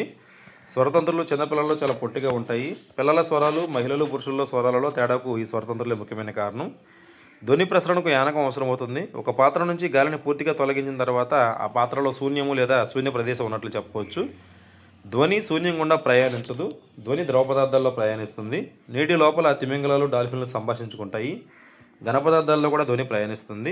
ధ్వని ఏ పదార్థం గుండా అయినా ప్రయాణించగలుగుతుంది, శూన్యంలో మాత్రం ప్రయాణించదు. కంపించే వస్తువులు ధ్వనిని ఉత్పత్తి చేసే యానకంలో అన్ని దిశలలోనూ కూడా ప్రసారం చేస్తాయి. యానకం ద్రవ లేదా వాయువు లేదా ఘన పదార్థం అయినప్పటికీ మనం దానిని ఎలా వినగలుగుతున్నామంటే మన చెవి వెలుపల భాగం ఒక గరాడును పోలి ఉంటుంది. ధ్వని చెవిలోకి ప్రవేశించాక ఒక చివరన సాగదీయబడిన పలుచటి పొర కలిగిన గొట్టం లాంటి నిర్మాణం గుండా ప్రయాణిస్తుంది. ఈ పొరను కర్ణబేరి అంటారు. కర్ణబేరి సాగదీసిన రబ్బరు పొరలాగా ఉంటుంది. ధ్వని కంపనాలు కర్ణబేరిని కంపించేలా చేస్తాయి. కర్ణబేరి లోపల చెవిని కంపనాలను పంపుతుంది. అక్కడ నుంచి సంకేతాలు మెదడుకు చేరవేయబడతాయి. మన చెవిలో మొనదేలిన లేదా గట్టిగా వస్తున్న వస్తువులను ఎప్పుడు పెట్టుకోకూడదు. ఇది మన కర్ణబేరిని గాయపరుస్తాయి. గాయపడిన కర్ణబేరి వినికిడి శక్తి కోల్పోయేలా చేస్తుంది. ఒక వస్తువును ముందుకు వెనక్కు కదలడానికి కంపనం అంటారు. ఆ చలనాన్ని డోలన చలనం అని కూడా అంటారు. ఒక సెకండ్లో చేసే కంపనాల సంఖ్యను తరచుదనం లేదా పౌనపుణ్యం అంటారు. పౌనపుణ్యాన్ని హెర్జ్లలో కొలుస్తారు. పౌనపుణ్యం అంటే సెకనుకు ఒక కంపనం అనే అర్థము. ఒక వస్తువు ఒక సెకండ్లో 20 కంపనాలు చేస్తే దాని పౌనపుణ్యం 20. కంపన పరిమితి పౌనపుణ్యం అనేది ధ్వని యొక్క 2 ముఖ్యమైన లక్షణాలు. ధ్వని తీవ్రత కంపన పరిమితి వర్గానికి అనులోమానుపాతంలో ఉంటుంది. ఉదాహరణకు కంపన పరిమితిని రెట్టింపు చేస్తే ధ్వని తీవ్రత 4 రెట్లు పెరుగుతుంది. ధ్వని తీవ్రతను డెసిబుల్ అనేక ప్రమాణాల్లో కొలుస్తారనమాట. సాధారణ శ్వాస యొక్క ధ్వని తీవ్రత 10 డెసిబుల్స్, గుసగుసల ధ్వని తీవ్రత 30 డెసిబుల్స్, సాధారణ సంభాషణ ధ్వని తీవ్రత 60 డెసిబుల్స్, రద్దీగా ఉండే ట్రాఫిక్ ధ్వని తీవ్రత 70 డెసిబుల్స్, కర్మాగారం ధ్వని తీవ్రత 80 డెసిబుల్స్. 80 డెసిబుల్స్ కన్నా ఎక్కువగా ఉన్న శబ్దం భౌతికంగా ఇబ్బంది పెడుతుంది. ధ్వని తీవ్రత కంపన పరిమితిపై ఆధారపడి ఉంటుంది. కంపన పరిమితి ఎక్కువగా ఉంటే ఉత్పత్తి అయ్యే ధ్వని బిగ్గరగా ఉంటుంది. కంపన పరిమితి తక్కువగా ఉంటే ఉత్పత్తి అయ్యే ధ్వని చిన్నగా ఉంటుంది. పౌనపుణ్యం ధ్వని కీచుదనం లేదా పిచ్చును నిర్ణయిస్తుంది. కంపన పౌనపుణ్యం ఎక్కువగా ఉన్నట్లయితే ధ్వని ఎక్కువ పిచ్చును కలిగి ఉంటుంది. కంపన పౌనపుణ్యం తక్కువగా ఉన్నట్లయితే ధ్వని తక్కువ పిచ్చును కలిగి ఉంటుంది. ఉదాహరణకు ఒక డ్రమ్ము తక్కువ పౌనపుణ్యంతో కంపించినట్లయితే అది తక్కువ పిచ్చి కలిగిన శబ్దాన్ని ఉత్పత్తి చేస్తుంది. అధిక పౌనపుణ్యం కలిగిన విజిల్ ఎక్కువ పిచ్చి కలిగిన శబ్దాన్ని ఉత్పత్తి చేస్తుంది. పక్షి ఎక్కువ పిచ్చి కలిగిన ధ్వనిని ఉత్పత్తి చేస్తుంది, కానీ సింహం తక్కువ పిచ్చి కలిగిన ధ్వనితో గర్జిస్తుంది. ఏదైనా సింహం గర్జన బిగ్గరగా ఉంటుంది, పక్షి శబ్దం చాలా తక్కువగా వస్తుంది. సాధారణంగా స్త్రీల స్వర పౌనపుణ్యం మగవారి కంటే ఎక్కువగా ఉంటుంది. పరశ్రావ్యాలు 20 హెర్ట్జ్ కంటే తక్కువ పౌనపుణ్యం గల ధ్వనులను మనం మానవ చెవి గుర్తించలేదు. ఈ ధ్వనులను పరశ్రావ్యాలు అంటారు. 20 హెర్ట్జ్ కంటే ఎక్కువ పౌనపుణ్యం గల ధ్వనులను మానవ చెవి గుర్తించగలుగుతుంది. 20,000 కంటే ఎక్కువ ఉండడానికి కూడా గుర్తించలేదన్నమాట. అందువల్ల మానవ చెవి గుర్తించగలిగే లేదా వినగలిగే పౌనపుణ్యం అవధి ఎంతంటే 20 హెర్ట్జ్ నుంచి 20,000 హెర్ట్జ్ మధ్యలో ఉంటుందన్నమాట. కొన్ని జంతువులు 20,000 హెర్ట్జ్ కంటే ఎక్కువగా ఉన్న శబ్దాలను కూడా వినగలుగుతాయి. కుక్కలకు అటువంటి సామర్థ్యం ఉంటుంది. పోలీసులు ఉపయోగించి అధిక పౌనపుణ్యం కలిగిన ఏలలు కుక్కలు వినగలుగుతాయి, కానీ మనుషులు వినలేరు. అనేక వైద్య సమస్యలను పరిష్కరించడానికి గుర్తించడానికి మనకు సుపరిచితమైన అతిధ్వని పరికరాలు, అల్ట్రాసౌండ్ పరికరాలు 20,000 హెర్ట్జ్ కంటే ఎక్కువ పౌనపుణ్యం వద్ద పనిచేస్తాయి. వినడానికి ఆహ్లాదకరంగా లేని ధ్వనులను కఠోర ధ్వనులు అంటారు. ఇంట్రెస్ట్గా ఉండేవాటిని సంగీతం అంటారు. హార్మోనియం ఉత్పత్తి చేసే ధ్వనిని సంగీత ధ్వని అంటారు. గాలిలో అవాంఛిత వాయువులు కణాలను కలిగి ఉండడాన్ని వాయు కాలుష్యం అంటారు. వాతావరణంలో శృతికి మించిన అవాంఛిత ధ్వనులు ఉండడాన్ని ధ్వని కాలుష్యం అంటారు. అధిక ధ్వనితో టెలివిజన్లు, రేడియోలు వినియోగించడం వంటి కొన్ని ఉపకరణాలు, ఎయిర్ కండిషనర్లు, శీతలీకరణ ఉపకరణాలు మొదలైనవి ఇంట్లో ధ్వని కాలుష్యాన్ని కలుగజేస్తాయి. రకరకాల వాహనాల నుంచి వచ్చే శబ్దాలు, పేలుళ్ళు, టపాసులు ఇవన్నీ మనం చూస్తాం కదా. దీని వలన కూడా లౌడ్ స్పీకర్లు లాంటివి ధ్వని కాలుష్యానికి కారణమవుతాయి. ధ్వని కాలుష్యం వలన నిద్రలేమి, రక్తపోటు, ఉద్రేకపడము తదితర ఇబ్బందులు అనేవి మనకు కలుగుతూ ఉంటాయి అన్నమాట. ఒక వ్యక్తి దగ్గరగా ఉండే ధ్వనుల ప్రభావానికి నిరంతరం గురవుతూ ఉన్నప్పుడు అతను తాత్కాలికంగా లేదా శాశ్వతంగా వినికిడి కోల్పోతాడు. కాబట్టి పెద్ద ధ్వనులకు దూరంగా ఉండాలి. ధ్వని కాలుష్యాన్ని నియంత్రించేందుకు ధ్వని కాలుష్య జనకాలను నియంత్రించాలి. దీనికోసం ఎయిర్ క్రాఫ్ట్ ఇంజన్లను, రసాయన వాహనాలకు, పారిశ్రామిక యంత్రాలకు, గృహ ఉపకరణాలకు సైలెన్సర్లను ఖచ్చితంగా బిగించాలి. పూర్తి వినికిడి లోపం అనేది చాలా అరుదుగా ఉంటుంది. ఇది సాధారణంగా పుట్టుకతో వస్తుంది. పాక్షిక వైకల్యం సాధారణంగా వ్యాధి, గాయం లేదా వయసు ఫలితంగా వస్తుంది. సంకేత భాష నేర్చుకోవడం వలన ఇటువంటి పిల్లలు సమర్థవంతంగా సంభాషించగలుగుతారు. భారతదేశంలో ప్రతిష్టాత్మకమైన కోటల్లో హైదరాబాద్ సమీపంలో ఉన్న గోల్కొండ కోట ఒకటి. ఇంజనీరింగ్, వాస్తు శాస్త్ర అంశాల పరంగా ఈ కోట చాలా ప్రసిద్ధి చెందింది. ఈ కోట పైభాగానికి నీటి సరఫరా వ్యవస్థ ఒక అద్భుతం. ఇక్కడ ప్రవేశ ద్వారం వద్ద నిర్మితమైన కోటగుమ్మం మరింత ఆశ్చర్యకరమైన అంశం. ఈ కోటగుమ్మం వద్ద ఒక చోట నిలబడి చప్పట్లు కొడితే అది ప్రతిధ్వనిస్తూ దాదాపు 1 కిలోమీటర్ దూరంలో ఉన్న కోట పైభాగానికి వినిపిస్తుంది. ఇది ఒక హెచ్చరిక వ్యవస్థ వల్ల రూపొందించబడింది. ఏదైనా అనుమానాస్పద కదలికలను గమనిస్తే భటుడు కోటగుమ్మంలోని ఆ ప్రత్యేక స్థానం వద్ద చప్పట్లు. తర్వాత పాఠ్యాంశం పదార్థాలు, లోహాలు, అలోహాలు. ఒక చిన్న ఇనుప మేకు, బొగ్గు ముక్క, మందపాటి అల్యూమినియం తీగ ముక్క, పెన్సిల్, లడ్డు తీసుకోండి. వీటిని ఒక్కొక్కటి సుత్తితో తీసుకుని కొట్టినట్లయితే ఇనుప మేకు, అల్యూమినియం తీగ యొక్క ఆకారం మారింది. వీటిని మరింతగా కొట్టినట్లయితే అవి రేకులుగా మార్పు చెందాయి. ఏదైనా ఒక వస్తువును పలచని రేకులాగా మార్చగలిగే లోహాల యొక్క ధర్మాన్ని స్థరణీయత అంటారు. స్థరణీయత అనేది లోహాల యొక్క సహజ లక్షణము. బొగ్గు మొక్క, పెన్సిలు, లడ్డు ఇలాంటి లక్షణాలు ప్రదర్శించవు. ఇందువలన ఇవి లోహాలు కావు. ఇనుప కడ్డి, మేకు, రాగి ఉత్తమ వాహకాలు. ఇవి తమ గుండా విద్యుత్తును ప్రవహింపచేస్తాయి. సల్ఫర్, బొగ్గు మొక్క అధమ వాహకాలు. ఇవి తమ గుండా విద్యుత్తును ప్రవహింపచేయవు. తీగలుగా సాగదీయగల లోహాల యొక్క గుణాన్ని తాంతవత అంటారు. నేలపై ఇనుప రేకు, నాణెము, బొగ్గు మొక్కలు పడవేసినప్పుడు ధ్వనిలో తేడాను మనం గమనించవచ్చు. లోహాలతో తయారు చేసిన వస్తువులు గట్టిగా కొట్టినప్పుడు ధ్వనిని ఉత్పత్తి చేస్తాయి. ఒక చెక్కతో తయారు చేయబడిన, మరొకటి లోహంతో తయారు చేయబడిన ఒకే రూపంలో కనిపించే 2 పెట్టెలు మన దగ్గర ఉన్నాయనుకున్నప్పుడు ఏ వస్తువు లోహంతో తయారు చేయబడిందో చెప్పడానికి లోహాలు ధ్వనులను ఉత్పత్తి చేస్తాయి. కనుక అవి ధ్వని గుణం కలిగి ఉంటాయని చెప్పవచ్చు. లోహాలు కాకుండా ఇతర పదార్థాలు ధ్వని గుణాన్ని కలిగి ఉండవు. కొన్ని పదార్థాలు దృఢత్వము, ద్యుతిగుణము, స్థరణీయత, తాంతవత, ధ్వనిగుణము కలిగి ఉత్తమ ఉష్ణ, విద్యుత్ ఉత్తమ వాహకాలుగా మనం వాటిని చెప్పవచ్చు. సాధారణంగా ఈ గుణాలను కలిగి ఉన్న పదార్థాలను లోహాలు అంటారు. ఇనుము, రాగి, అల్యూమినియము, కాల్షియము మొదలైనవి లోహాలకు ఉదాహరణ. బొగ్గు, సల్ఫరు వంటి పదార్థాలు మృదువుగా, కాంతి విహీనంగా కనిపిస్తాయి. సుత్తితో కొడితే ఇవి పొడి పదార్థంలాగా విచ్ఛిన్నం చేయబడతాయి. ఇవి ధ్వని గుణాన్ని కలిగి ఉండవు. ఇవి ఉష్ణ, విద్యుత్ అధమ వాహకాలుగా ఉంటాయి. వీటిని అలోహాలు అంటారు. సల్ఫర్, కార్బన్, ఫాస్ఫరస్, ఆక్సిజన్ మొదలైనవి అలోహాలకు ఉదాహరణ. సోడియం, పొటాషియం వంటి లోహాలు మెత్తగా ఉంటాయి. చాకుతో వాటిని సులువుగా కోయవలవచ్చు. గది ఉష్ణోగ్రత వద్ద ద్రవరూపంలో లభించే ఒకే ఒక లోహం పాదరసం. సోడియం, పొటాషియం, పాదరసం అనేవి లోహాలకు ఉన్న మినహాయింపులు. ఆక్సిజన్తో చర్య. ఇనుముకు తుప్పుబట్టే సమయంలోనూ, మెగ్నీషియం రెబ్బరును గాలిలో మండించే సమయంలోనూ ఆక్సైడ్ ఏర్పడుతుంది. రాగి పాత్రలో ఉపరితలంపై ఆకుపచ్చ పూత ఏర్పడడం మనం గమనించవచ్చు. రాగి పాత్ర ఎక్కువసేపు తేమ గాలికి గురైనప్పుడు దానిపై మెరవని ఆకుపచ్చని పూత ఏర్పడుతుంది. ఈ ఆకుపచ్చని పదార్థం కాపర్ హైడ్రాక్సైడ్, కాపర్ కార్బోనేట్ యొక్క మిశ్రమం. 2Cu + H2O + CO2 + O2 చర్య జరిగినప్పుడు కాపర్ హైడ్రాక్సైడ్ మరియు కాపర్ కార్బోనేట్ అనేది ఏర్పడుతుంది. ఇదే రాగి పూత అన్నమాట. ఐరన్ ఆక్సైడ్ అనేది క్షార స్వభావాన్ని కలిగి ఉంటుంది. మెగ్నీషియం ఆక్సైడ్ క్షార స్వభావాన్ని కలిగి ఉంటుంది. ఇనుము గాలిలో మండించినప్పుడు ఐరన్ ఆక్సైడ్ ఏర్పడుతుంది. ఇనుము గాలిలో ఉంచినప్పుడు ఐరన్ ఆక్సైడ్ ఏర్పడుతుంది. మెగ్నీషియం రిబ్బన్ను మండించినప్పుడు మెగ్నీషియం ఆక్సైడ్ ఏర్పడుతుంది. సాధారణంగా లోహ ఆక్సైడ్లు క్షార స్వభావాన్ని కలిగి ఉంటాయి. సల్ఫర్ను ఆక్సిజన్తో చర్య చెందించినప్పుడు సల్ఫర్ డయాక్సైడ్ ఏర్పడుతుంది. సల్ఫర్ డయాక్సైడ్ను ఎప్పుడైతే నీటిలో కరిగిందో అది సల్ఫ్యూరిక్ ఆమ్లంగా మారుతుంది. సల్ఫ్యూరిక్ ఆమ్లం నీలి లిటమస్ కాగితాన్ని ఎరుపు రంగులోకి మార్చడం మనం గమనించవచ్చు. అలోహాల ఆక్సైడ్లు ఆమ్ల స్వభావాన్ని కలిగి ఉంటాయి. సోడియం లోహం అధిక చర్యాశీలత కలిగి ఉంటుంది. సోడియం ఆక్సిజన్ మరియు నీటితో తీవ్రంగా చర్య జరుపుతుంది. ఈ చర్యలో అధిక ఉష్ణోగ్రత విడుదలవుతుంది. అందువలననే సోడియంను కెరోసిన్లో నిల్వ చేయడం అనేది మనం గమనించవచ్చు. సోడియం నీటితో తీవ్రంగా చర్య జరుపుతుంది. ఇనుము నీటితో నెమ్మదిగా చర్య జరుపుతుంది. సాధారణంగా అలోహాలు గాలితో అధిక చర్యాశీలత కలిగి ఉన్నప్పటికీ నీటితో చర్య జరపలేవు. అటువంటి అలోహాలు నీటిలో నిల్వ చేయబడతాయి. ఉదాహరణకు ఫాస్ఫరస్ అనేది అధిక చర్యాశీలత కలిగిన లోహం. గాలి తగిలితే ఫాస్ఫరస్ మండిపోతుంది. వాతావరణంలో గల ఆక్సిజన్ తగలకుండా దీనిని నీటిలో నిల్వ చేస్తారు. సాధారణంగా అలోహాలు ఆమ్లాలతో చర్య జరపవు. లోహాలు ఆమ్లాలతో చర్య జరిపి హైడ్రోజన్ వాయువును మండుతూ టప్ అనే ధ్వనితో విడుదల చేస్తాయి. రాగిని వేడి చేసినా కూడా సజల హైడ్రోక్లోరిక్ ఆమ్లంతో చర్య జరపదు, కానీ సల్ఫ్యూరిక్ ఆమ్లంతో చర్య జరుపుతుంది. లోహాలు సోడియం హైడ్రాక్సైడ్తో చర్య జరిపి హైడ్రోజన్ వాయువును ఉత్పత్తి చేస్తాయి. క్షారాలతో అలోహాల చర్యలు సంక్లిష్టమైనవి. జలద్రావణంలో ఒక లోహం మరొక లోహాన్ని దాని సమ్మేళనం నుంచి స్థానభ్రంశం చేస్తుంది.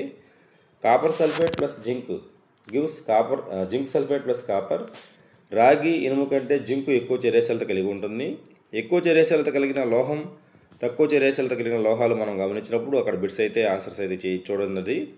సరే, మరొకసారి గమనించినప్పుడు ఈ విధంగా ఎక్కువ చర్యాశీలత కలిగిన లోహం తక్కువ చర్యాశీలత కలిగిన లోహాన్ని స్థానభ్రంశం చెందిస్తుంది. తక్కువ చర్యాశీలత కలిగిన లోహం ఎక్కువ చర్యాశీలత కలిగిన లోహాన్ని స్థానభ్రంశం చెందించలేదు. లోహాలు, అలోహాల ఉపయోగాలు. యంత్రాలు, ఆటోమొబైల్స్, విమానాలు, రైళ్లు, ఉపగ్రహాలు, పారిశ్రామిక యంత్ర పరికరాలు, వంట పాత్రలు, నీటి బాయిలర్లు మొదలైనవి తయారు చేయడంలో లోహాలు ఉపయోగిస్తారు. అన్ని జీవరాశులు జీవించడానికి శ్వాసక్రియలో అవసరమైంది అలోహం. మొక్కల ఎదుగుదలకు వాడే ఎరువులు ఉపయోగించేవి అలోహాలు. నీటి శుద్ధి ప్రక్రియలో అలోహాలను ఉపయోగిస్తారు. యాంటీసెప్టిక్గా గాయాలపై పూసే ఊదా రంగు ద్రావణంలో అలోహమే వాడతారు. టపాసులలో అలోహాలు ఉపయోగించడం అయితే జరుగుతుంది. సాధారణంగా మొక్కలలో మెగ్నీషియం ఉంటుంది. మానవ శరీరంలో ఇనుము ఉంటుంది. మొక్కలలో మెగ్నీషియం హరితరేణువులలోని పత్రహరితంలో ఉన్న క్లోరోఫిల్ అనే వర్ణద్రవ్యంలో భాగంగా ఉంటుంది. మానవ శరీరంలో ఇనుప లోహం హిమోగ్లోబిన్లో భాగంగా ఉంటుంది. సాధారణంగా ఒక రసాయన చర్యలో కొత్త పదార్థాలు ఏర్పడతాయి. ఇలా ఏర్పడిన రసాయన పదార్థాలు పాల్గొన్న పదార్థాల కంటే భిన్నంగా ఉంటాయి. ఒక పదార్థాన్ని రసాయనిక చర్య ద్వారా చల్లబరచడము, వేడి చేయడము లేదా విద్యుత్ విశ్లేషణ ద్వారా మరింత విచ్ఛిన్నం చేయకపోతే దానిని మూలకం అంటారు. సల్ఫర్ అనేది ఒక మూలకం. పరమాణువు అనేది మూలకం యొక్క అతి చిన్న యూనిట్. ఒక మూలకం నమూనా ఒకే రకమైన పరమాణువును కలిగి ఉంటుంది. మూలకంలోని భౌతిక మార్పు వలన మూలకం పరమాణువు ప్రభావితం కాదు. ఉదాహరణకు ద్రవ సల్ఫర్ పరమాణువు ఘన లేదా వాయు రూపంలోని సల్ఫర్ పరమాణువు ఒకేలాగా ఉంటుంది. విశ్వంలో మనకు అనంతమైన వివిధ రకాల పదార్థాలు ఉన్నప్పటికీ ఈ పదార్థాలను ఏర్పరుస్తున్న మూలకాల సంఖ్య పరిమితం. సహజంగా ఏర్పడిన మూలకాలు 94 కన్నా ఎక్కువ లేవు. ముఖ్యంగా మూలకాలను లోహాలు, అలోహాలుగా వర్గీకరించారు. మూలకాలు చాలా వరకు లోహాలు, మిగిలినవి అలోహాలు లేదా అర్ధలోహాలు. లోహాలు, అలోహాలు రెండింటి ధర్మాలను అర్ధలోహాలు కలిగి ఉంటాయి. లోహాలు ద్యుతిని కలిగి ఉంటాయి, అలోహాలు ద్యుతిని కలిగి ఉండవు. సాధారణంగా లోహాలు సరణీయత, తాండవతను కలిగి ఉంటాయి. అలోహాలలో ఈ ధర్మాలు ఉండవు. లోహాలు ఉత్తమ ఉష్ణ విద్యుత్ వాహకాలు, అలోహాలు అధమవాహకాలు. మండించినప్పుడు లోహాలు ఆక్సిజన్తో చర్య జరిపి క్షారగుణం కలిగిన లోహ ఆక్సైడ్లను ఉత్పత్తి చేస్తాయి. మండించినప్పుడు అలోహాలు ఆక్సిజన్తో చర్య జరిపి ఆమ్ల గుణం కలిగిన అలోహ ఆక్సైడ్లను ఉత్పత్తి చేస్తాయి. కొన్ని లోహాలు నీటితో చర్య జరిపి లోహపు హైడ్రాక్సైడ్లు, హైడ్రోజన్ వాయువులను ఉత్పత్తి చేస్తాయి. అలోహాలు సాధారణంగా నీటితో చర్య జరపవు. లోహాలు ఆమ్లాలతో చర్య జరిపి లోహపు లవణాలు, హైడ్రోజన్ వాయువుని ఉత్పత్తి చేయడం మనం గమనించవచ్చు. సాధారణంగా అలోహాలు ఆమ్లాలతో చర్య జరపవు. కొన్ని లోహాలు క్షారాలతో చర్య జరిపి హైడ్రోజన్ వాయువును విడుదల చేస్తాయి. సజల ద్రావణాలలో ఎక్కువ చర్యశీలత కలిగిన లోహాలు వాటి సమ్మేళనాల నుంచి తక్కువ చర్యశీలత కలిగిన లోహాలను స్థానభ్రంశం చెందిస్తాయి. తర్వాత పాఠ్యాంశం కాంతి. ఒకసారి అందరూ కూడా వీడియోని లైక్ చేయండి. మనకున్న గ్రూప్స్లో ఏదైనా మీ ఫ్రెండ్స్ అవసరం ఉన్న వారికి షేర్ చేయండి. అలాగే వీటికి సంబంధించి ఏపీ డిఎస్సికి సంబంధించి SGT school assistant online exams, chapter టెస్ట్లు, గ్రాండ్ టెస్ట్లు, డివిజనల్ టెస్ట్లు ఇవన్నీ రాయాలనుకున్న వారు ప్లేస్టోర్ నుంచి శ్రీనిధి ఎక్సలెన్స్ యాప్ డౌన్లోడ్ చేసుకున్నట్లయితే మీకు ఎగ్జామ్స్ అన్ని కూడా అటెంప్ట్ చేయవచ్చు. కాంతి అనే పాఠ్యాంశం చూసినప్పుడు మనం ప్రపంచాన్ని ఎక్కువగా జ్ఞానేంద్రియాల ద్వారా తెలుసుకుంటాము. జ్ఞానాలలో అతి ముఖ్యమైనది దృష్టి. కళ్ళు వస్తువులను చూస్తాయని మనకు తెలుసు, కానీ చీకట్లో ఉన్నప్పుడు మనం వస్తువులను చూడలేము. ఏదైనా వస్తువును కళ్ళు మాత్రమే చూడలేవు. ఒక వస్తువు నుంచి కాంతి మన కళ్ళలోకి ప్రవేశించినప్పుడు మాత్రమే ఆ వస్తువును మనం చూడగలుగుతాము.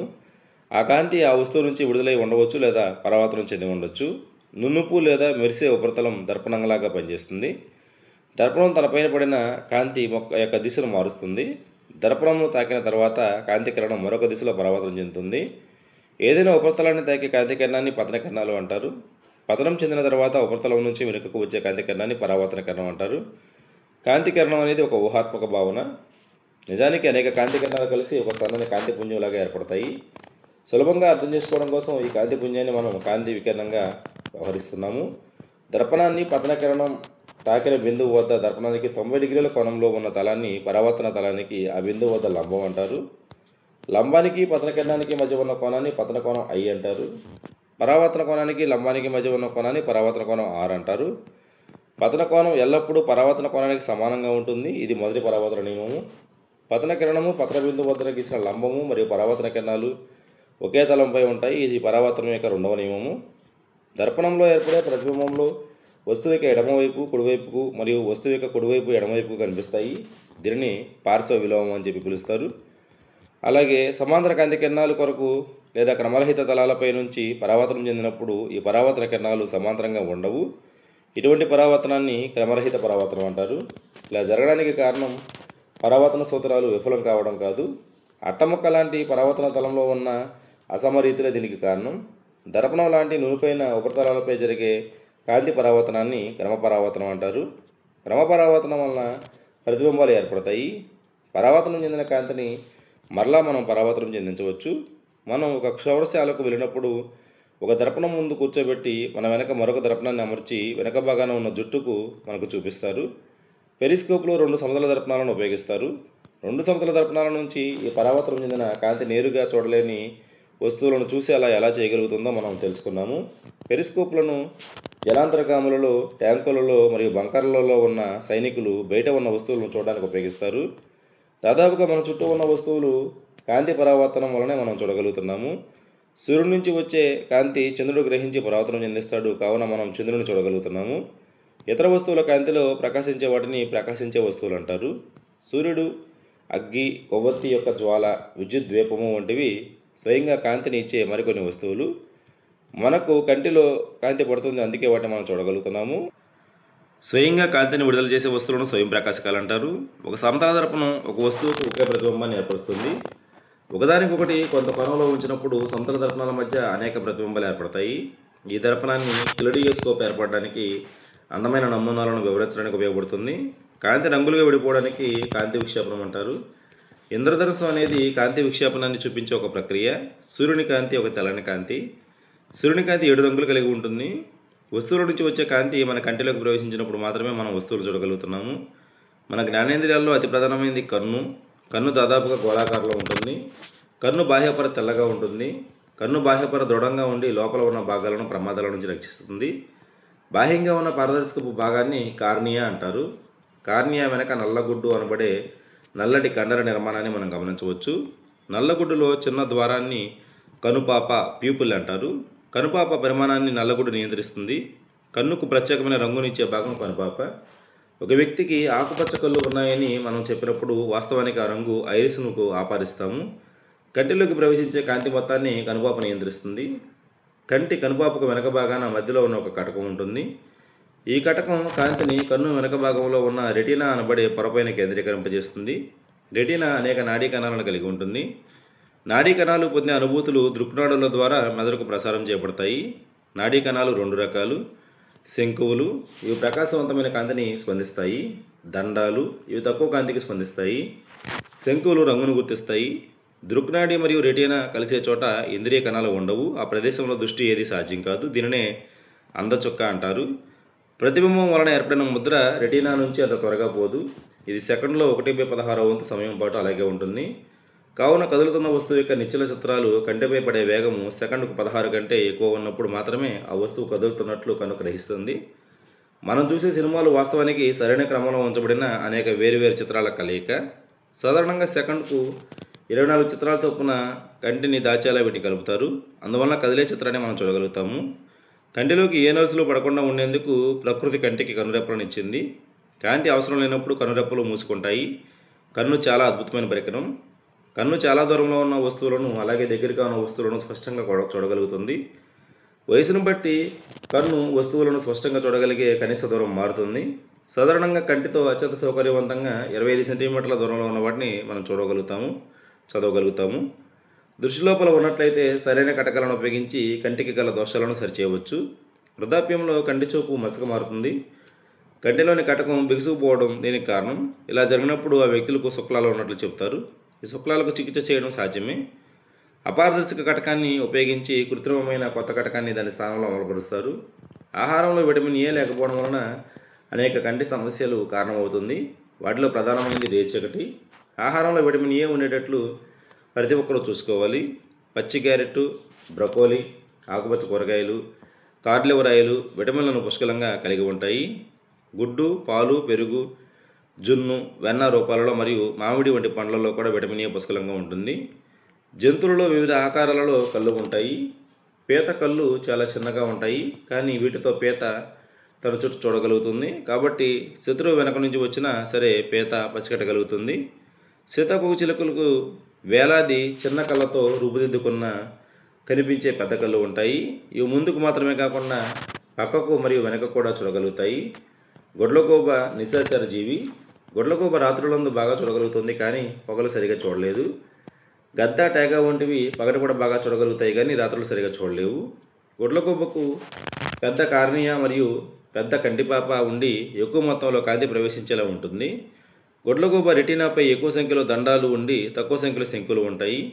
పగటిపూట తిరిగే పక్షులకు ఎక్కువ శంకులు తక్కువ దండాలు ఉంటాయి. కటకరహిత ఉపకరణాలలో దృశ్యోపకరణాలు, స్పర్శోపకరణాలు, శ్రవణోపకరణాలు, ఎలక్ట్రానిక్ ఉపకరణాలు ఉంటాయి. దృశ్యోపకరణాలు పదాలను ఆవర్తనం చేసి తగిన కాంతి తీవ్రతతో సరైన దూరంలో ఉండేలా చేస్తాయి. స్పర్శోపకరణాలలో ఉండే బ్రెయిలీ పలక, పౌలి దృష్టిలోపం ఉన్న వ్యక్తులకు నోట్స్ రాసుకోవడానికి, చదువుకోవడానికి ఉపయోగపడతాయి. శ్రవణ ఉపకరణాలలో క్యాసెట్లు, టేప్ రికార్డులు, మాట్లాడే పుస్తకాలు వంటి పరికరాలు ఉంటాయి. ఎలక్ట్రానిక్ ఉపకరణాలలో గణన ప్రక్రియలు చేయడానికి మాట్లాడే క్యాలిక్యులేటర్లు మరియు కంప్యూటర్లు ఉంటాయి. సీసీటీవీ కూడా ఒక ఎలక్ట్రానిక్ ఉపకరణం. ఇది ముద్రించబడిన వాటిని తగిన వెలుతురు ప్రకాశవంతంగా పెద్దగా చేస్తాయి. మనకు కావలసిన వాచకాన్ని వినడానికి, రాసుకోవడానికి ఈ రోజులలో ఆడియో సీడీలు మరియు వాయిస్ బాక్సులతో కూడిన కంప్యూటర్లు చాలా బాగా సహాయపడతాయి. దృక్ సహిత ఉపకరణాలలో ద్వినాభ్యంతర కటకాలు, స్పర్శ కటకాలు అంటే కాంటాక్ట్ లెన్స్, అలాగే రంగు కటకాలు, వృద్ధీకరణలు మరియు టెలిస్కోప్లు ఉంటాయి. కటకాలతో ఒకదానితో ఒకటి కలిపి దృశ్య పరిమితులను సరిచేయడానికి ఉపయోగిస్తారు. దృష్టిలోపం ఉన్నవారు ఉపయోగించుకునే వనరులలో అత్యంత ప్రజాదరణ పొందిన వనరు బ్రెయిలీ. బ్రెయిలీ స్వయంగా దృష్టిలోపం ఉన్న వ్యక్తి. బ్రెయిలీ దృష్టిలోపం ఉన్న వ్యక్తుల కోసం ఒక వ్యవస్థను అభివృద్ధి చేసి 1821లో ప్రచురించారు. ప్రస్తుతం ఉన్న వ్యవస్థను 1932లో ప్రచురించారు. సాధారణ భాషలు, గణితము మరియు శాస్త్రీయ సంజ్ఞల కోసం కూడా బ్రెయిలీ కోడ్ మనకి అందుబాటులో ఉంటుంది. అనేక భారతీయ భాషలను బ్రెయిలీ వ్యవస్థను ఉపయోగించి చదవచ్చు. బ్రెయిలీ పద్ధతిలో 63 చుక్కల నమూనాలు లేదా గుర్తులు ఉంటాయి. ప్రతి గుర్తు ఒక అక్షరాన్ని కానీ, అక్షరాల కలయికను కానీ, సాధారణ పదం లేదా వ్యాకరణ గుర్తులు అనగా 3 చుక్కలు లేదా అడ్డు వరుసలలో 2 చుక్కలన్నీ అమర్చబడి ఉంటాయి. బ్రెయిలీ షీట్లపై ఉబ్బెత్తుగా చిత్రీకరించబడిన ఈ నమూనాలు దృష్టిలోపం ఉన్న వ్యక్తులు తాకడం ద్వారా పదాలను గుర్తించడంలో సహాయపడతాయి. సులభంగా తాకడానికి వీలుగా చుక్కలను కొద్దిగా పైకి ఉబ్బెత్తుగా ఉండేటట్లు చేస్తారు. బ్రెయిలీ వాచకాన్ని చేతితో లేదా యంత్రం ద్వారా ఉత్పత్తి చేయవచ్చు. దృష్టిలోపం ఉన్న భారతీయులు కొంతమంది గొప్ప విజయాలు సాధించారు. దివాకర్ అనే బాలమేధావి గాయకుడిగా అద్భుతమైన ప్రదర్శనలు ఇచ్చాడు. పుట్టుకతోనే పూర్తి అందులైన రవీంద్ర జైన్ అనే వ్యక్తి సంగీత్ ప్రభాకర్ డిగ్రీని అలహాబాద్ నుంచి పొందారు. ఈయన గాయకుడిగా, సంగీత స్వరకర్తగా తన ప్రతిభను ప్రదర్శించారు. లాల్ అద్వానీ అనే అతను స్వయంగా దృష్టిలోపం ఉన్న వ్యక్తి. లాల్ అద్వానీ భారతదేశంలో వికలాంగుల ప్రత్యేక మరియు పునర్వాసం కోసం ఒక సంఘాన్ని కూడా స్థాపించారు. లాల్ అద్వానీ యునెస్కోలో బ్రెయిలీ సమస్యలపై భారతదేశం తరపున ప్రాతినిధ్యం వహించారు.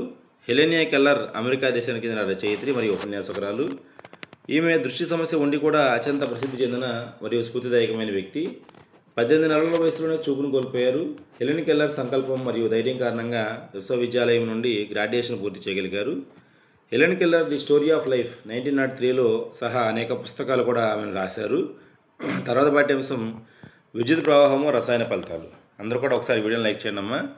అలాగే ఇప్పుడు ఈ చాప్టర్ విన్నారు కదా, ఇలాంటి ఒక్కొక్క చాప్టర్ విన్న తర్వాత వెంటనే ఆ చాప్టర్ పైన ఒక ప్రాక్టీస్ టెస్ట్ కూడా రాస్తే బాగుంటుంది కదా. అలాంటి ప్రాక్టీస్ టెస్ట్లన్నీ కూడా మీకు శ్రీనిధి ఎక్సలెన్స్ యాప్ డౌన్లోడ్ చేసుకున్నట్లయితే ఒకే ఒక కోర్సులో 500 పైగా చాప్టర్ టెస్టులు ఉంటాయి. ఇలాంటి ఆడియో క్లాసెస్ ఉంటాయి. GK, current affairs, PIE video classes కూడా దాంట్లో అప్లోడ్ చేస్తున్నాం. అలాగే మీకు 1 ఇయర్ పాటు వ్యాలిడిటీ కలిగి రివిజన్ చేసుకోవడానికి అనుకూలంగా కోర్స్ అయితే అవైలబుల్గా ఉంది. కాబట్టి ఎస్జిటి విద్యార్థులైనా, స్కూల్ ఎడ్యుకేషన్ విద్యార్థులైనా ప్లేస్టోర్ నుంచి శ్రీనిధి ఎక్సలెన్స్ యాప్ డౌన్లోడ్ చేసుకున్నట్లయితే దాంట్లో మీరు రిజిస్టర్ అవ్వచ్చు. అలాగే స్టడీ హాల్ కొత్త బ్యాచ్ ఈ మంత్ 21 నుంచి AP DSC study hall batch December 21 నుంచి స్టార్ట్ అవుతుంది. డిసెంబర్ 21 నుంచి స్టార్ట్ అయ్యే స్టడీ హాల్లో జాయిన్ అవ్వాలనుకున్న విద్యార్థులు కూడా ఆ పైన కనబడుతున్న నెంబర్స్కి కాంటాక్ట్ చేసినట్లయితే మీరు డైరెక్ట్గా జాయిన్ అవ్వచ్చు అనమాట. నెక్స్ట్ పాఠ్యాంశం వచ్చేటప్పటికి విద్యుత్ ప్రవాహము మరియు రసాయన ఫలితాలు అనే పాఠ్యాంశం. ఈ పాఠ్యాంశంలో ఉన్న అంశాలు చూద్దాం. ఏ పదార్థాలు అయితే తప్పకుండా విద్యుత్తును ప్రసరింపజేస్తాయో వాటిని విద్యుత్ వాహకాలు అని చెప్పి పిలవడం జరుగుతుంది. అలాగే ఏ పదార్థాలు అయితే తప్పకుండా విద్యుత్తును ప్రసరింప చేయవో అలాంటి వాటిని అధమ విద్యుత్ వాహకాలు అంటారు. ఒక పదార్థం విద్యుత్తును తప్పకుండా పంపిస్తుందో లేదో తెలుసుకోవడానికి ఉపయోగించే పరికరం పేరు టెస్టర్. రాగి మరియు అల్యూమినియం వంటి లోహాలు తప్పకుండా విద్యుత్తును ప్రసరింపజేస్తాయి. రబ్బరు, ప్లాస్టిక్ మరియు చెక్క వంటి పదార్థాలు విద్యుత్తును ప్రవహింపచేయవు. ఘన పదార్థాలను పరీక్షించడానికి మాత్రమే టెస్టర్ను వాడాము. విద్యుత్కు సంబంధించిన ప్రయోగాలను ప్రధాన సప్లై జనరేటర్ లేదా ఇన్వర్టర్ నుండి చేయవచ్చు. ద్రవాలు విద్యుత్తును ప్రవహింపచేస్తాయా అని చూసినప్పుడు ద్రవాలు విద్యుత్ ప్రవాహాన్ని తమ గుండా అనుమతిస్తాయో తెలుసుకోవడానికి మనం టెస్టర్ని వాడతాము. అయితే ఘటం స్థానంలో బ్యాటరీ అమర్చాలి. ద్రవ పదార్థాలను పరీక్షించడానికి ఉపయోగించే టెస్టర్లలో ఘటం స్థానంలో బ్యాటరీని అమర్చడం అనేది బెస్ట్. టెస్టర్ యొక్క 2 చివర్లను కొద్దిసేపు కలిపితే టెస్టర్ వలయం పూర్తయి బల్బు వెలుగుతుంది. ఒకవేళ బల్బు వెలగకపోతే టెస్టర్ పనిచేయడం లేదని అర్థము. వలయంలో తీగలు వదులుగా ఉండడం వలన బల్బు వెలగదు, లేదా బల్బు పాడైపోవడం వలన కూడా ఘటాల పరిమితి దాటడం వలన కూడా బల్బు వెలగదు. బల్బులో లోపం ఉంటే కొత్త బల్బును మార్చాలి. టెస్టర్ను పరీక్షించేటప్పుడు దాని చివరలను కొన్ని సెకండ్ల కంటే ఎక్కువ కాలం కలిపి ఉంచకూడదు, లేదంటే బ్యాటరీ యొక్క ఘటాలు చాలా తొందరగా నిర్వీర్యం అయిపోతాయి. విద్యుత్ ప్రవహించినప్పుడు ఆ బల్బు ఎందుకు వెలుగుతుందో మనకు గుర్తుంది. విద్యుత్ యొక్క ఉష్ణ ఫలితం వలన ఫిలమెంట్ వేడెక్కి ఎక్కువ ఉష్ణోగ్రతలు చేరుకోవడం వలన బల్బు వేడెక్కుతుంది. విద్యుత్ ప్రవాహం బలహీనంగా ఉండే ఫిలమెంట్ వేడెక్కడం పోవడం వలన జరగదు. వలయంలో విద్యుత్ ప్రవాహం బలహీనంగా ఉంటే ఫిలమెంట్ వేడెక్కకపోవడం వలన బల్బు వెలగదు. ఒకవేళ ద్రవ పదార్థం తమ గుండా విద్యుత్తును పంపగలిగినప్పటికీ లోహాల వలె సులభంగా అయితే పంపలేదు. అందువలన టెస్టర్ వలయం పూర్తయినప్పటికీ బలహీనంగా ఉన్న విద్యుత్ ప్రవాహం బల్బు వెలగడానికి సరిపోదు. విద్యుత్ ప్రవహిస్తున్న ఒక తీగ దగ్గర దిక్సూచి ఉంచినట్లయితే విద్యుత్ ప్రవాహం బలహీనంగా ఉన్నప్పటికీ అయస్కాంత సూచిలో కదలిక మనం గమనించవచ్చు. టెస్టర్లోని బల్బు స్థానంలో మనం ఎల్ఈడి ఉపయోగించినట్లయితే ఎల్ఈడి గుండా బలహీన విద్యుత్ ప్రవాహం ప్రసరించినప్పటికీ అది వెలుగుతుంది. ఎల్ఈడికి 2 తీగలు ఉంటాయి. ఒకటి మరొక దానికంటే పొడవుగా ఉంటుంది. ఎల్ఈడిని వలయంలో కలిపేటప్పుడు పొడవాటి తీగను బ్యాటరీ ధన ధ్రువానికి, పొట్టి తీగను బ్యాటరీ రుణ ధ్రువానికి కలపాలి. కొన్ని ద్రవాలు ఉత్తమ విద్యుత్ వాహకాలు, కొన్ని ద్రవాలు అధమ విద్యుత్ వాహకాలుగా ఉంటాయి. టెస్టర్ యొక్క చివరలు ఒకదానికొకటి తాకకుండా ఉంటే వాటి మధ్య గాలి ఉంటుంది. గాలి అధమ విద్యుత్ వాహకము. మెరుపు సంభవించినప్పుడు విద్యుత్ గాలి ద్వారా ప్రవహిస్తుందని మనకు తెలుసు. అధమ విద్యుత్ వాహకాలుగా వర్గీకరించిన పదార్థాలు కొన్ని ప్రత్యేక పరిస్థితులలో తమ ద్వారా విద్యుత్తును ప్రవహింపచేస్తాయి. వాస్తవానికి చాలా పదార్థాలు కొన్ని ప్రత్యేక పరిస్థితుల్లో తమ ద్వారా విద్యుత్తును ప్రసరింపజేస్తాయి. అందువలన పదార్థాలను వాహకాలు మరియు బంధకాలు అని వర్గీకరించడానికి బదులుగా ఉత్తమ వాహకాలు మరియు అధమ వాహకాలను వర్గీకరించారు. ఉప్పును స్వేదన జలంలో కరిగించినప్పుడు మనకు ఉప్పు ద్రావణం వచ్చింది. ఉప్పు ద్రావణం విద్యుత్ వాహకము. కుళాయిలు, చేతి పంపులు, బావులు మరియు చెరువుల నుంచి వచ్చే నీరు స్వచ్ఛమైంది కాదు. అందులో చాలా లవణాలు కలిగి ఉంటాయి. స్వతహాగా తక్కువ మోతాదులో ఖనిజ లవణాలు కుళాయి నీటిలో ఉంటాయి. ఈ నీరు మంచి విద్యుత్ వాహకము. స్వేదన జలంలో లవణాలు ఉండవు, కావున స్వేదన జలం అధమ వాహకంగా పనిచేస్తుంది. తక్కువ మోతాదులో సహజంగా నీటిలో ఉన్న ఖనిజ లవణాలు మనిషి ఆరోగ్యానికి లాభదాయకం. ఖనిజ లవణాలు నీటిని మంచి విద్యుత్ వాహకంగా తయారు చేస్తాయి. అందువలనే విద్యుత్ ఉపకరణాలు తడి చేతితో కానీ తడి నీళ్ళ మీద కానీ నిలబడి తాకరాదు. స్వేదన జలంతో కలిపిన ఉప్పు ఉత్తమ వాహకంగా స్వేదన జలాన్ని మారుస్తుంది. ద్రవాలలో ఎక్కువగా ఆమ్ల, క్షార మరియు లవణ ద్రావణాలే తమ ద్వారా విద్యుత్తును ప్రవహింపజేస్తాయి. ఒక ద్రవ వాహకం గుండా విద్యుత్ ప్రసరింపజేస్తున్నప్పుడు అది ఆ ద్రావణంపై ప్రభావాన్ని కలుగజేస్తుంది. 1800వ సంవత్సరంలో బ్రిటిష్ రసాయన శాస్త్రవేత్త విలియం నికల్సన్ ఎలక్ట్రోడ్లను నీటిలో ఉంచి విద్యుత్తును పంపినప్పుడు ఆక్సిజన్ మరియు హైడ్రోజన్ ఉత్పత్తి అవుతుందని నిరూపించాడు. విలియం నికల్సన్ 1753 నుంచి 1815 మధ్య బ్యాటరీ యొక్క ధన ధ్రువానికి కలపబడిన ఎలక్ట్రోడ్ వద్ద ఆక్సిజన్ బుడగలు, మరొక ధ్రువం వద్ద హైడ్రోజన్ బుడగలు ఏర్పడ్డాయి. విద్యుత్తును ఒక వాహక ద్రావణం గుండా పంపినప్పుడు రసాయన చర్యకు కారణమవుతుంది. ఫలితంగా ఎలక్ట్రోడ్ల వద్ద గాలి బుడగలు ఏర్పడుతున్నాయి. ఎలక్ట్రోడ్లపై లోహ నిక్షేపాలను మనం చూడవచ్చు. ఇది చర్యకు ఉపయోగించిన ద్రావణము మరియు ఎలక్ట్రోడ్లపై ఆధారపడి ఉంటుంది. విద్యుత్తును బంగాళాదుంప గుండా ప్రవహింపజేసినప్పుడు బంగాళాదుంపలో రంగు మారింది అంటే బంగాళాదుంపలో రసాయన పదార్థం మార్పు జరిగిందని అర్థము. ఎలక్ట్రోప్లేటింగ్. కాపర్ సల్ఫేట్ ద్రావణం గుండా విద్యుత్తును ప్రవహింపజేసినప్పుడు కాపర్ సల్ఫేట్ కాపర్ మరియు సల్ఫేట్లుగా మారుతుంది. స్వేచ్ఛగా ఉన్న రాగి బ్యాటరీ రుణ ధ్రువానికి కలపడిన ఎలక్ట్రోడ్ దగ్గరకు చేరి దానిపైన నిక్షిప్తమవుతుంది. మరొక ఎలక్ట్రోడ్ దగ్గర ఉన్న రాగి పలక నుండి అంతే మొత్తంలో కాపర్ ద్రావణంలో కరుగుతుంది. అందువలన ద్రావణం నుంచి రాగి యొక్క నష్టం పునరుద్ధరించబడింది. ఈ ప్రక్రియ ఇలాగే కొనసాగుతుంది. ఈ విధంగా రాగి ఒక ఎలక్ట్రోడ్ నుంచి మరొక ఎలక్ట్రోడ్కు బదిలీ చేయబడుతుంది. విద్యుత్తును ఉపయోగించి ఒక లోహంపై మనకు అవసరమైన మరొక లోహాన్ని పూతపూసే పద్ధతిని ఎలక్ట్రోప్లేటింగ్ అంటారు. ఎలక్ట్రోప్లేటింగ్ అనేది విద్యుత్ యొక్క రసాయన ఫలితాల్లో ఒక సాధారణమైన అనువర్తనం. ఎలక్ట్రోప్లేటింగ్ అనేది చాలా ఉపయోగకరమైన పద్ధతి. దీన్ని పరిశ్రమలలో లోహపు వస్తువులపై ఇతర లోహాలను పలుచడి పొరలాగా పూత పోయడానికి ఉపయోగిస్తారు. పూతపోయబడిన లోహానికి అసలు లోహానికి లేని కొన్ని ప్రత్యేకమైన ధర్మాలు ఉంటాయి. ఉదాహరణకు క్రోమియంను కారు భాగాలకు, స్నానపు కుళాయిలకు, వంటగదిలో గ్యాస్ బర్నర్లకు, సైకిల్ హ్యాండిల్స్కు, చక్రాల రెమ్మలకు ఇంకా చాలా వాటికి పూతగా ఉపయోగిస్తారు. క్రోమియం ప్రకాశవంతంగా కనిపిస్తుంది. ఇది క్షయానికి గురి కాదు. క్రోమియం గీతలను నిరోధిస్తుంది. క్రోమియం చాలా ఖరీదైంది. అందువలన తక్కువ ఖరీదైన లోహంతో వస్తువును తయారు చేసి దానిపైన క్రోమియం పూత పోస్తారు. ఆభరణాల తయారీదారులు తక్కువ ఖరీదైన లోహాలపై వెండి మరియు బంగారు పూత పోస్తారు. ఆభరణాలు వెండి లేదా బంగారం వల్లే కనిపిస్తాయి, కానీ చాలా తక్కువ ఖర్చు అవుతుంది. ఆహారాన్ని నిల్వ చేయడానికి ఉపయోగించే తగరపు డబ్బాలు ఇనుము పైన తగరపు పూత పోయడం వలన తయారవుతాయి.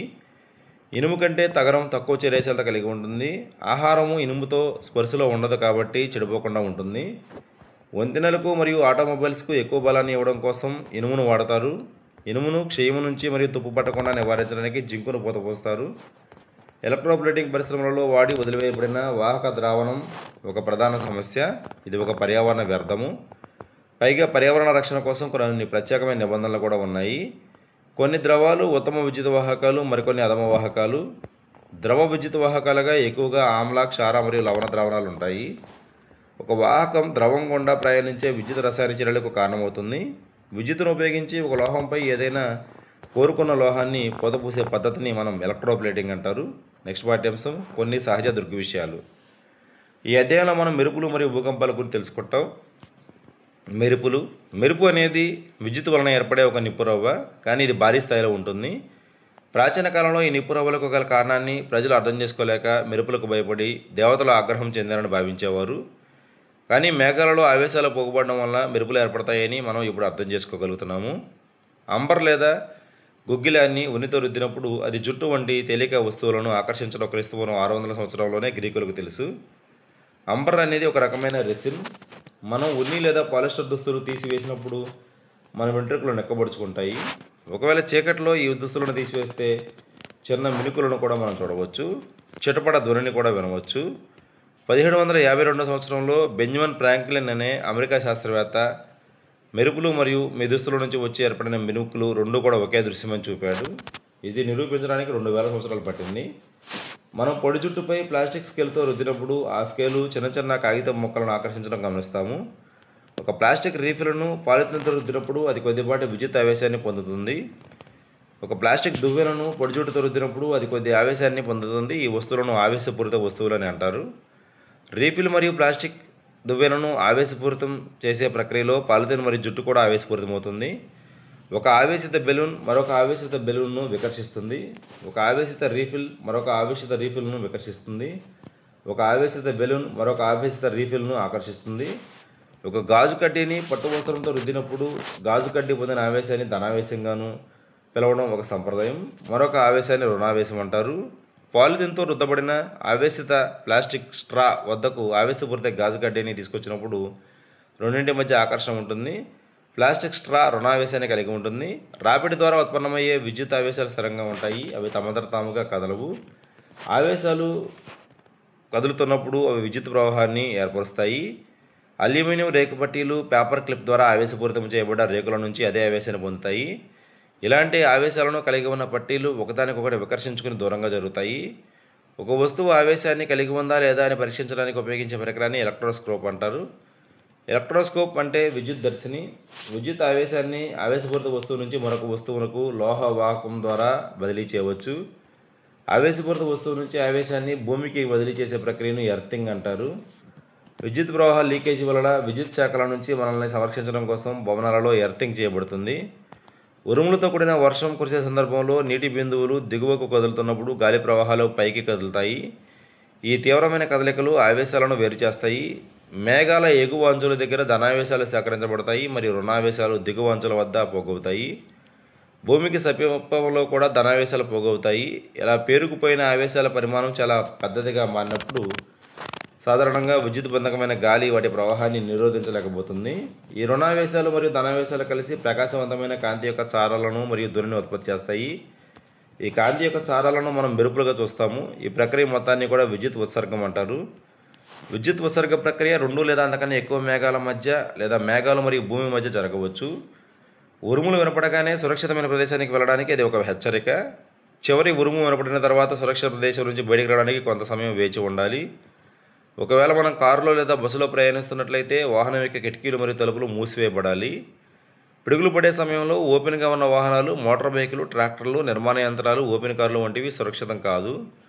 బహిరంగ ప్రాంతాలు, ఎత్తైన చెట్లు, పార్కులలోని ఆశ్రయాలు, ఎత్తైన ప్రదేశాలు మెరుపులు విడుదల నుండి మనల్ని రక్షించలేవు. పిడుగులు పడే సమయంలో గొడుగును ఉపయోగించాలన్న ఆలోచన మంచిది కాదు. ఒకవేళ పిడుగులు పడే సమయంలో అడవిలో ఉంటే తక్కువ ఎత్తు ఉన్న చెట్ల కింద ఆశ్రయం పొందాలి. స్తంభాలు లేదా ఇతర లోహపు వస్తువులను దూరంగా ఉంచాలి. నేలపైన పడుకోవద్దు, దానికి బదులుగా నేలపైన కూర్చోవచ్చు. ఉరుములతో కూడిన వర్షం సమయంలో ప్రవహించే నీటిలో స్నానం చేయకూడదు. తటిద్వాహకం పిడుగుల బారి నుంచి భవనాలను రక్షించడానికి ఉపయోగించే పరికరం. భవనం కంటే పొడవైన లోహపు కడ్డీని భవన నిర్మాణ సమయంలో గోడలలో ఏర్పాటు చేస్తారు. ఒక చివర కడ్డీ గాలిలో ఉంచబడుతుంది, మరొక చివర భూమిలో లోతుగా పాతి పెట్టబడుతుంది. విద్యుత్ ఆవేశాన్ని నేలకు బదిలీ చేయడాన్ని ఈ కడ్డీ సులభతరం చేస్తుంది. భూకంపాలు. ఉరుములతో కూడిన వర్షం వచ్చినప్పుడు దాంతోపాటు మెరుపులు, తుఫాన్లు వచ్చే అవకాశం ఎల్లప్పుడూ ఉంటుంది. ఇప్పటికీ కూడా వాతావరణ శాఖ ఖచ్చితంగా అంచనా వేయలేకపోతున్న ఒక సహజమైన విషయం భూకంపం. భూకంపం భారీ స్థాయిలో మానవ జీవితానికి మరియు ఆస్తికి నష్టం చేకూరుస్తుంది. భారతదేశంలోని ఉత్తర కాశ్మీర్లోని యూరి మరియు తంగ్దర్ పట్టణాలలో 2005 అక్టోబర్ 8న భారీ భూకంపం సంభవించింది. 2001 జనవరి 26న గుజరాత్లోని భుజ్ జిల్లాలో భారీ భూకంపం సంభవించింది. భూకంపం అనేది తక్కువ కాలం పాటు ఆకస్మికంగా సంభవించే భూమి యొక్క కదలిక. భూకంపం భూపటలం లోపల కలిగే అలజడి వల్ల ఏర్పడుతుంది. భూమి అంతటా భూకంపాలు అన్ని సమయాలలో సంభవిస్తూ ఉంటాయి. భూకంపాలు అనేవి వరదలు, కొండ చర్యలు విరిగిపడడం మరియు సునామీలకు కారణమవుతాయి. 2004 డిసెంబర్ 26న హిందూ మహాసముద్రంలో భారీ సునామీ సంభవించింది. ప్రాచీన కాలంలో భూకంపాలకు అసలు కారణం ప్రజలకు తెలియదు. భూమి యొక్క పొరలలో అన్నిటికన్నా పైన ఉన్న భూపటలం మొత్తం ఒకే పొరలాగా లేదు. భూపటలం విడివిడి ముక్కలుగా ఉంది. ప్రతి విడి ముక్కను పలక లేదా ప్లేట్ అంటారు. ఈ పలకలు నిరంతరం చలనంలో ఉంటాయి. అవి ఒకదానికొకటి రుద్దుకున్నప్పుడు లేదా అభిఘాతం కారణంగా ఒక ప్లేటు మరొక దాని కిందకు వెళ్తుంది. ఇది భూపటలంలో కదలికలను కలిగిస్తాయి. ఈ అలజడి భూ ఉపరితలంపై భూకంపంగా కనిపిస్తుంది. భూమిలో భూపటలము, భూప్రావారము, భూకేంద్ర మండలం అని 3 పొరలు ఉన్నాయి. భూకంపం ఎప్పుడు ఎక్కడ సంభవిస్తుందో ముందుగా గుర్తించడం ఇంకా సాధ్యం కాలేదు. అగ్నిపర్వతం విస్ఫోటనం చెందినప్పుడు లేదా ఒక ఉల్క భూమిని తాకినప్పుడు లేదా భూగర్భ అణువిస్ఫోటనం వలన కూడా భూమిపై ప్రకంపనలు సంభవించవచ్చు. చాలా భూకంపాలు భూమి యొక్క పలకల కదలిక వలన మనకి సంభవిస్తాయి. పలకల కదలిక వలన భూకంపాలు వస్తాయి కనుక పలకల యొక్క సరిహద్దులు భూకంపాలు సంభవించే అవకాశం ఎక్కువగా ఉన్న బలహీనమైన ప్రాంతాలు. ఈ బలహీనమైన ప్రాంతాలను భూకంప జోన్లు లేదా ఫాల్ట్ జోన్లు అని పిలుస్తారు. భారతదేశంలోని కాశ్మీరు, పశ్చిమ మరియు మధ్య హిమాలయాలు, మొత్తం ఈశాన్యం, రాన్ ఆఫ్ కచ్, రాజస్థాన్ మరియు గంగా పరివాహక ప్రాంతాలు ఎక్కువగా ప్రభావితమయ్యే ప్రాంతాలు. దక్షిణ భారతదేశంలో కొన్ని ప్రాంతాలు కూడా ప్రమాద ప్రాంతాల్లో ఉన్నాయి. పరిమాణం పరంగా భూకంపం యొక్క తీవ్రత వ్యక్తీకరించడానికి రెక్టర్ స్కేల్ అనే స్కేల్ను ఉపయోగిస్తారు. నిజమైన వినాశకరమైన భూకంపాలు రెక్టర్ స్కేల్పై 7 కంటే ఎక్కువ తీవ్రత కలిగి ఉంటాయి. భుజ్ మరియు కాశ్మీర్ భూకంపాలు 2 కూడా 7.5 కంటే ఎక్కువ తీవ్రత కలిగి ఉన్నాయి. భూ అంతర్భాగంలో కదలికలు భూ ఉపరితలంపై తరంగాలను ఉత్పత్తి చేస్తాయి. వీటిని భూకంప తరంగాలు అంటారు. ఈ తరంగాలను భూకంప లేఖిని లేదా సిస్మోగ్రాఫర్ అనే పరికరం ద్వారా నమోదు చేస్తారు. ఈ పరికరం భూకంపనలు సంభవించినప్పుడు మాత్రమే కంపించే ఒక కడ్డీ లేదా లోలకం. ఈ కంపించే వ్యవస్థకు పెన్ను అమర్చబడి ఉంటుంది. ఈ పెన్ను దాని కింద కదిలే కాగితంపై భూకంప తరంగాలను నమోదు చేస్తుంది. సైన్స్లో ఉన్న ఇతర స్కేల్స్ మాదిరిగానే రిక్టర్ స్కేల్ రేఖీయమైనది కాదు. 6 తీవ్రత కలిగి భూకంపంపై 4 తీవ్రత కలిగిన భూకంపం యొక్క వినాశకర శక్తికి 1.5 రెట్లు ఎక్కువ శక్తి ఉంటుందని అర్థం కాదు. వాస్తవానికి 2 పరిమాణం పెరగడం అంటే 1000 రెట్లు ఎక్కువ వినాశకర శక్తి ఉందని అర్థము. 6 తీవ్రత కలిగిన భూకంపం 4 తీవ్రత కలిగిన భూకంపం కంటే 1000 రెట్లు వినాశక శక్తి కలిగి ఉంటుంది. భూకంపాల నుంచి సురక్షితంగా ఉండడానికి సరళమైన నిర్మాణాలు రూపొందించడం మంచిది. అలమరాలు మరియు సెల్ఫ్లు గోడలకు బిగించడం మంచిది. దాని ద్వారా అవి తేలికగా పడిపోకుండా ఉంటాయి. భూకంపం కారణంగా కొన్ని భవనాలలో మంటలు చెలరేగవచ్చు కనుక అన్ని భవనాలు, ముఖ్యంగా ఎత్తైన భవనాలు అగ్నిమాపక పరికరాలను కలిగి ఉండడం అవసరం. Central building research institute Roorkee భూకంప నిరోధక గృహాలను ఎలా నిర్మించాలో అభివృద్ధి చేసిందనమాట. ఇది ఈ పాఠ్యాంశాలు వస్తున్న ముఖ్యమైన అంశాలు. తర్వాత పాఠ్యాంశం దహనము మరియు జ్వాల. ఇంకా AP DSC study hall new batch December 21 start అవుతుంది కాబట్టి స్టడీ హాల్ అంటే మార్నింగ్ 8 నుంచి నైట్ 12 వరకే మీరు చదువుకోవడానికి అవకాశం ఉన్న ఒక ప్లేస్. అలాగే ఏం చదవాలనేది సిలబస్ మేమే చెప్తాము. చదివిన సిలబస్పై నైట్ ప్రతిరోజు ఎగ్జామ్ కండక్ట్ చేయడం జరుగుతుంది. ఎవ్రీ వీక్ గ్రాండ్ టెస్ట్ ఉంటుంది. టోటల్గా టెక్స్ట్ బుక్స్ రీడింగ్ మాత్రమే చేయిస్తాము. మెటీరియల్స్ అయితే పనికిరావు. 3వ తరగతి నుంచి 10వ తరగతి వరకు text books, DEd academy text books, BEd academy text బుక్స్తో మీరు రావచ్చు. వాటితో పాటు GK and current affairs classes కూడా చెప్పడం జరుగుతుంది కాబట్టి పిఐఈ క్లాసెస్ కూడా చెప్తాము. అది మీకు యూజ్ అవుతుంది. ఇలాంటి స్టడీ హాల్ అనేది స్టేట్ మొత్తంలో మీకు ఎక్కడా కూడా కనిపించదు.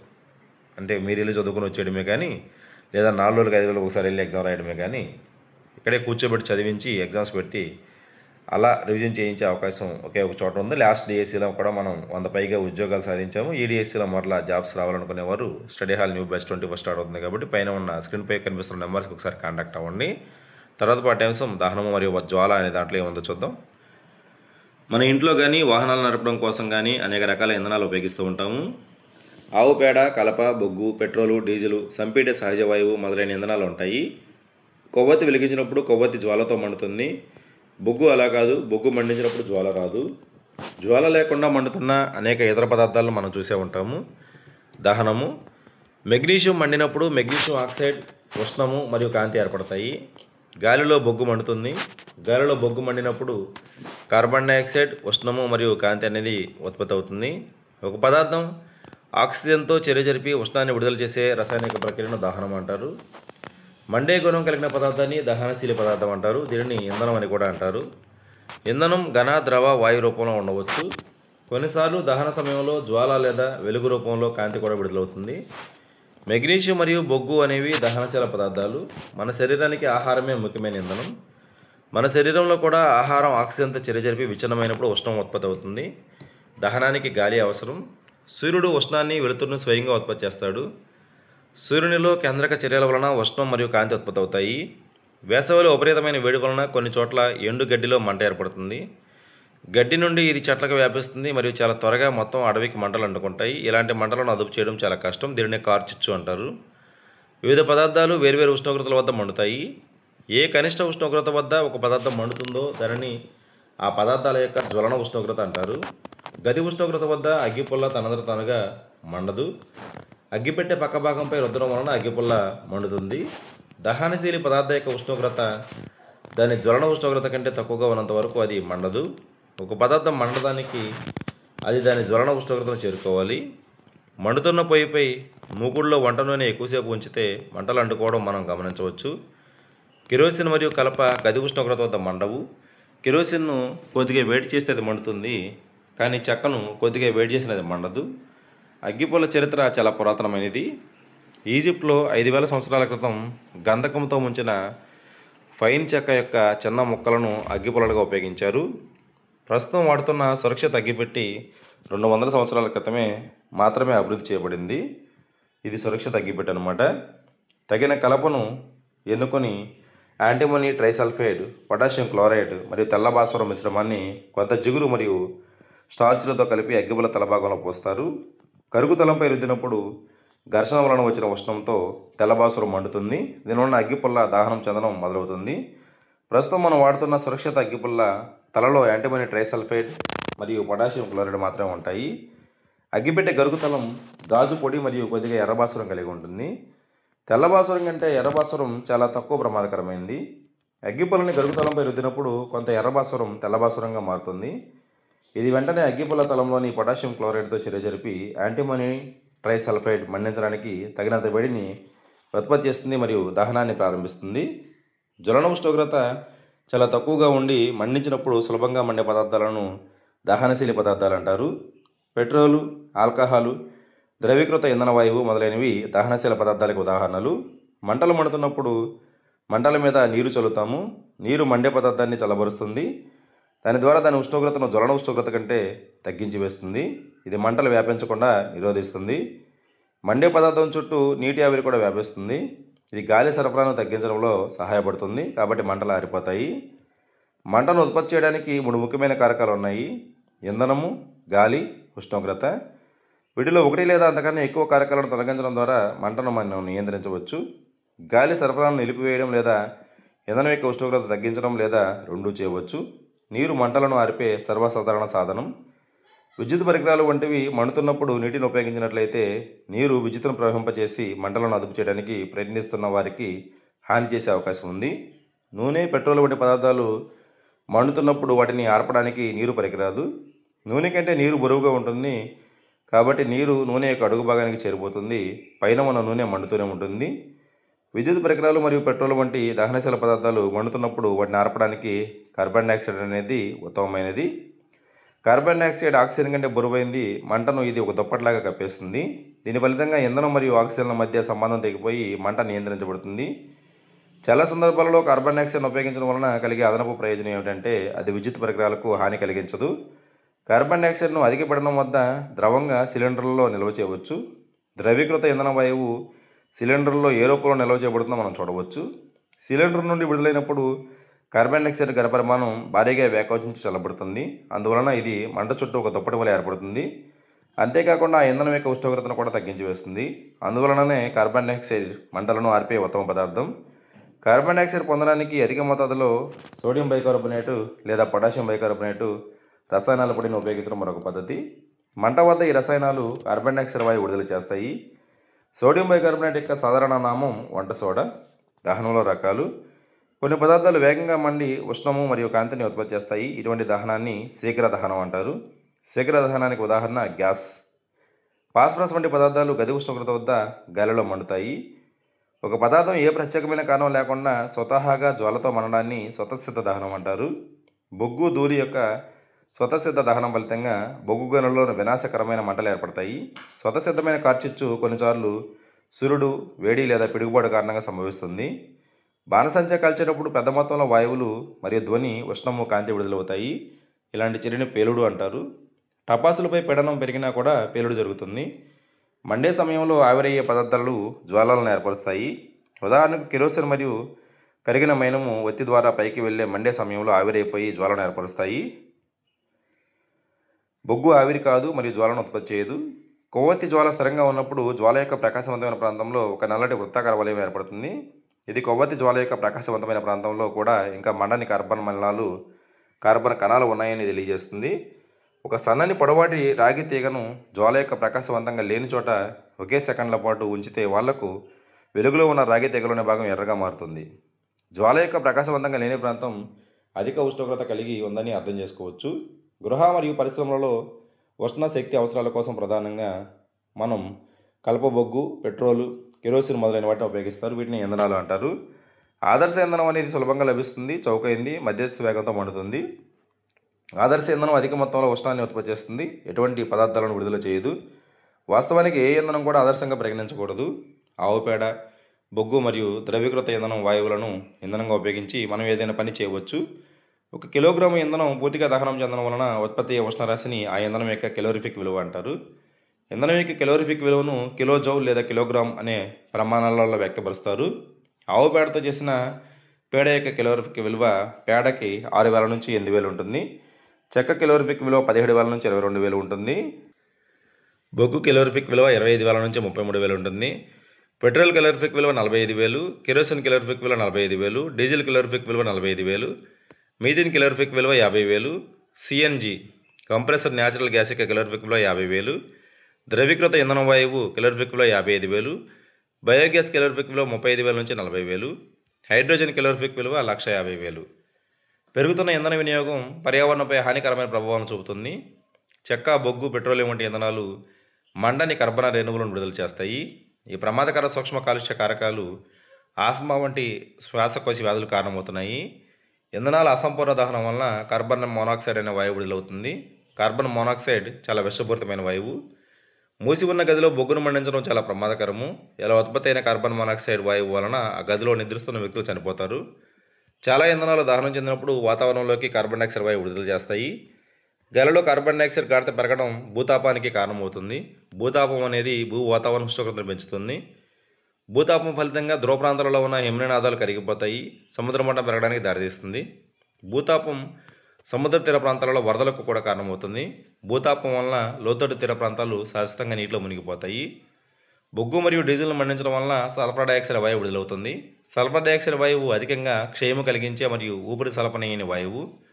పెట్రోల్ ఇంజిన్లు నైట్రోజన్ వాయువు ఆక్సైడ్లను కూడా విడుదల చేస్తాయి. సల్ఫర్ మరియు నైట్రోజన్ ఆక్సైడ్లు వరుసగా నీటిలో కరిగి ఆమ్లాలను ఏర్పరుస్తాయి. ఇలాంటి వర్షాన్ని ఆమ్ల వర్షం అంటారు. ఆమ్ల వర్షం పంటలు, భవనాలు మరియు నేలకు చాలా హానికరం. ప్రస్తుతం గృహ అవసరాలకు కలప స్థానంలో ద్రవీకృత ఇంధన వాయువు వంటి ఇంధనాలను ఉపయోగిస్తున్నారు. సంపీడిత సహజ వాయువు హానికరమైన ఉత్పన్నాలను చాలా తక్కువ మోతాదులో ఉత్పత్తి చేయడం వలన వాహనాలలో ఇంధనంగా డీజిల్ మరియు పెట్రోల్ స్థానంలో ఉపయోగిస్తున్నారు. సంపీడిత సహజ వాయువు ఒక స్వచ్ఛ ఇంధనం. జ్వాలలో 3 రకాలైన ప్రాంతాలు ఉంటాయి. అవి చికటి ప్రాంతము, ప్రకాశవంతమైన ప్రాంతము, ప్రకాశవంతం కాని ప్రాంతము. వేరువేరు ఇంధనాలకు వేరువేరు దక్షతలు కలిగి ఉంటాయి. ఇంధన దక్షతను వాటి కెలోరిఫిక్ విలువ ద్వారా కిలో జౌల్స్ లేదా కిలోగ్రాములలో మనం తెలియజేస్తాము. నెక్స్ట్ పాఠ్యాంశం నక్షత్రాలు సౌర కుటుంబం. రాత్రిపూట ఆకాశంలో చంద్రుడు అత్యంత ప్రకాశవంతమైన వస్తువు. నక్షత్రాలు, గ్రహాలు, చంద్రుడు, ఆకాశంలో ఉన్న ఇతర వస్తువులను ఖగోళ వస్తువులు అంటారు. ఖగోళ వస్తువులు మరియు సంబంధిత దృగ్విషయాల అధ్యయనాన్ని ఖగోళ శాస్త్రం అంటారు. ప్రాచీన భారతదేశంలో మన పూర్వీకులు ఆకాశాన్ని ఒక క్రమ పద్ధతిలో పరిశీలించారు. ఆకాశంలో సూర్యుడు, నక్షత్రాలు, చంద్రుడు మరియు గ్రహాల గమనము, క్యాలెండర్లు మరియు పంచాంగము రూపొందించడంలో వారికి సహాయపడుతుంది. పౌర్ణమి నుండి తర్వాత పౌర్ణమి వచ్చే వరకు ప్రతిరోజు రాత్రి చంద్రుడు మనం గమనిస్తే దాని పరిమాణం మారడం మనం గమనిస్తూ ఉండవచ్చు. చంద్రబింబం మొత్తం కనిపించే రోజును పౌర్ణమి అంటారు. పౌర్ణమి తర్వాత ప్రతి రాత్రి చంద్రుని యొక్క ప్రకాశవంతమైన భాగం యొక్క పరిమాణం మరింత సన్నగా మారినట్లు కనిపిస్తుంది. 15 రోజులకు చంద్రుడు కనిపించడు. ఈ రోజున అమావాస్య అంటారు. అమావాస్య తర్వాత మరుసటి రోజు ఆకాశంలో చంద్రుడిలో కొద్ది భాగం మాత్రమే కనిపిస్తుంది. దీనిని నెలవంక అని పిలవడం అయితే జరుగుతుంది. అప్పటి నుంచి చంద్రుడు మరలా ప్రతిరోజు పెరుగుతాడు. 15వ రోజున మరొకసారి మనకు చంద్రుడి పూర్తి వీక్షణ కనిపిస్తుంది. ఒక నెలలో కనిపించే చంద్రుని యొక్క ప్రకాశవంతమైన వివిధ ఆకారాలను చంద్రకళలు అంటారు. మన సామాజిక జీవితంలో చంద్రకళలు ముఖ్యమైన పాత్ర పోషిస్తాయి. భారతదేశంలో దాదాపు అన్ని పండుగలు చంద్రకళ ప్రకారం జరుపుకుంటారు.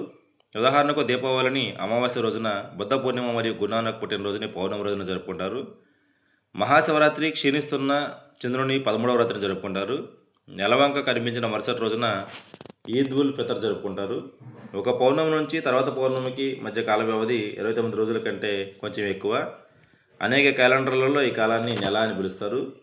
చంద్రుడిపై సూర్యకాంతి పడి పరావర్తనం చెందడం వలన మనం చంద్రుడిని చూడగలుగుతున్నాము.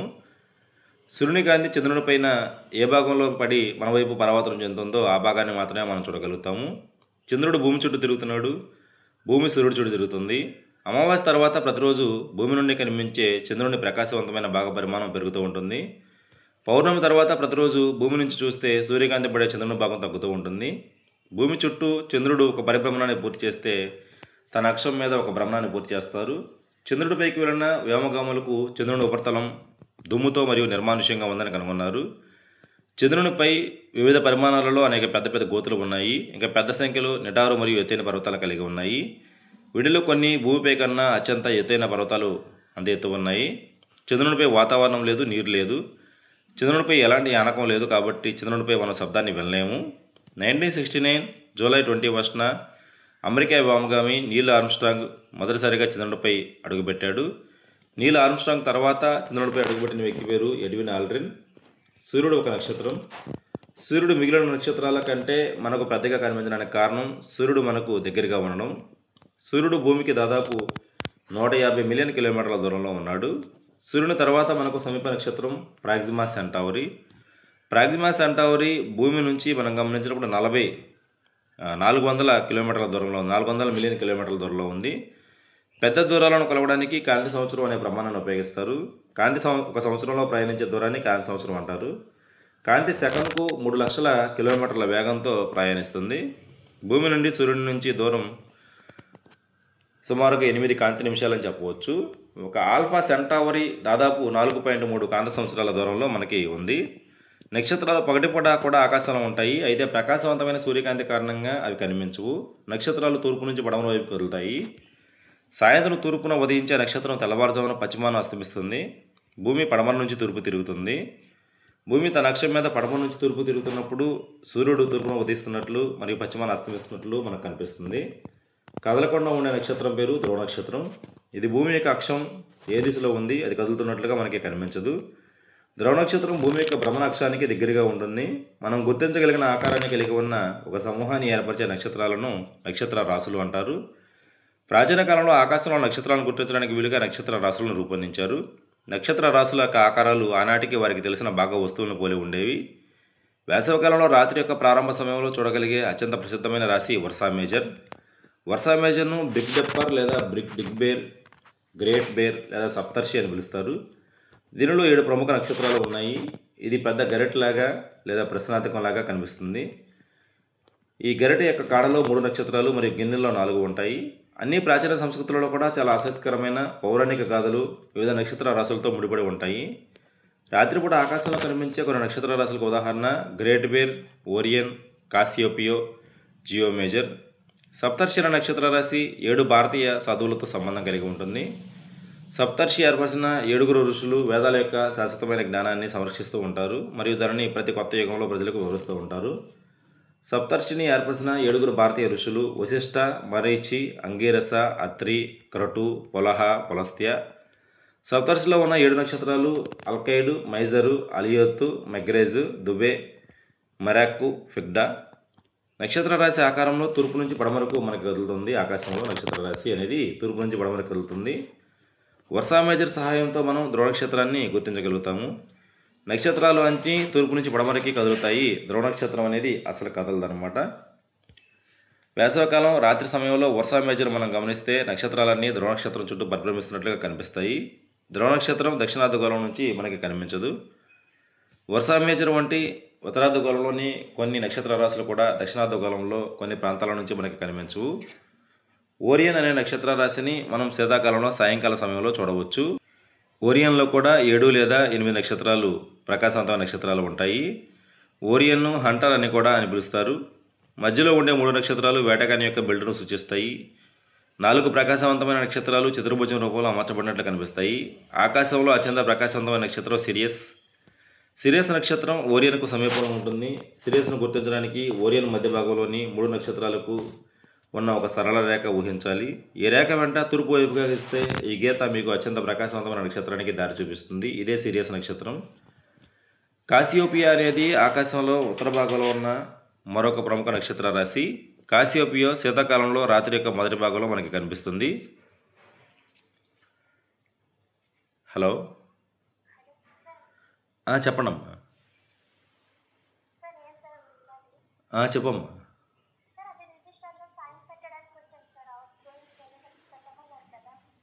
ఎగ్జామ్కి అమ్మ వెళ్తుంది, వెళ్ళరండి అమ్మ. ఓకే ఓకే అమ్మ, ఓకే ఓకే ఓకే.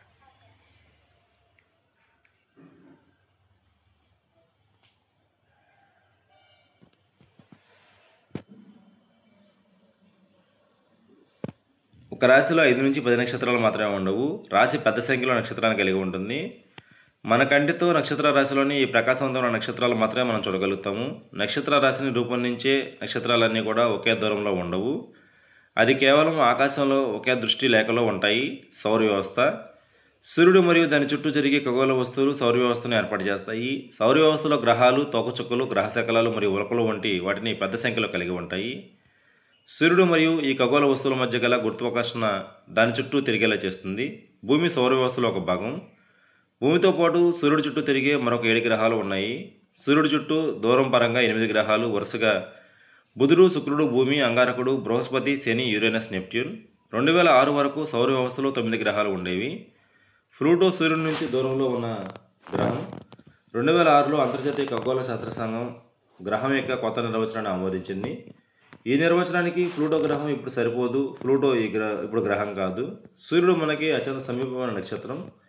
సూర్యుడు నిరంతరం భారీ మొత్తంలో ఉష్ణాన్ని మరియు వేడిని విడుదల చేస్తుంది. భూమిపై దాదాపు అన్ని శక్తులకు మూలం సూర్యుడు. అన్ని గ్రహాలకు సూర్యుడు వేడిని, కాంతిని అందించే ఒక ప్రధానమైన వనరు. గ్రహాలు నక్షత్రాలలో కనిపిస్తాయి. గ్రహాలకు సొంత కాంతి లేదు. గ్రహాలు కేవలం వాటిపైన పడే సూర్యకాంతిని పరావర్తనం చెందిస్తాయి. నక్షత్రాలు మినుకుమంటూ ఉంటాయి. గ్రహాలు మినుకు మానవు. నక్షత్రాలు గ్రహాల పరంగా తమ స్థానాలను మార్చుకుంటూ ఉంటాయి. ఉపగ్రహం సూర్యుడి చుట్టూ తిరిగి స్థిరమైన మార్గాన్ని కలిగి ఉంటుంది. ఈ మార్గాన్ని కక్ష అంటారు. ఒక గ్రహం ఒక పరిభ్రమణం చేయడానికి పట్టే సమయాన్ని దాని పరిభ్రమణ కాలం అంటారు. పరిభ్రమణం అంటే గ్రహం తన చుట్టూ తిరుగుతూ సూర్యుడి చుట్టూ కూడా తిరగడం.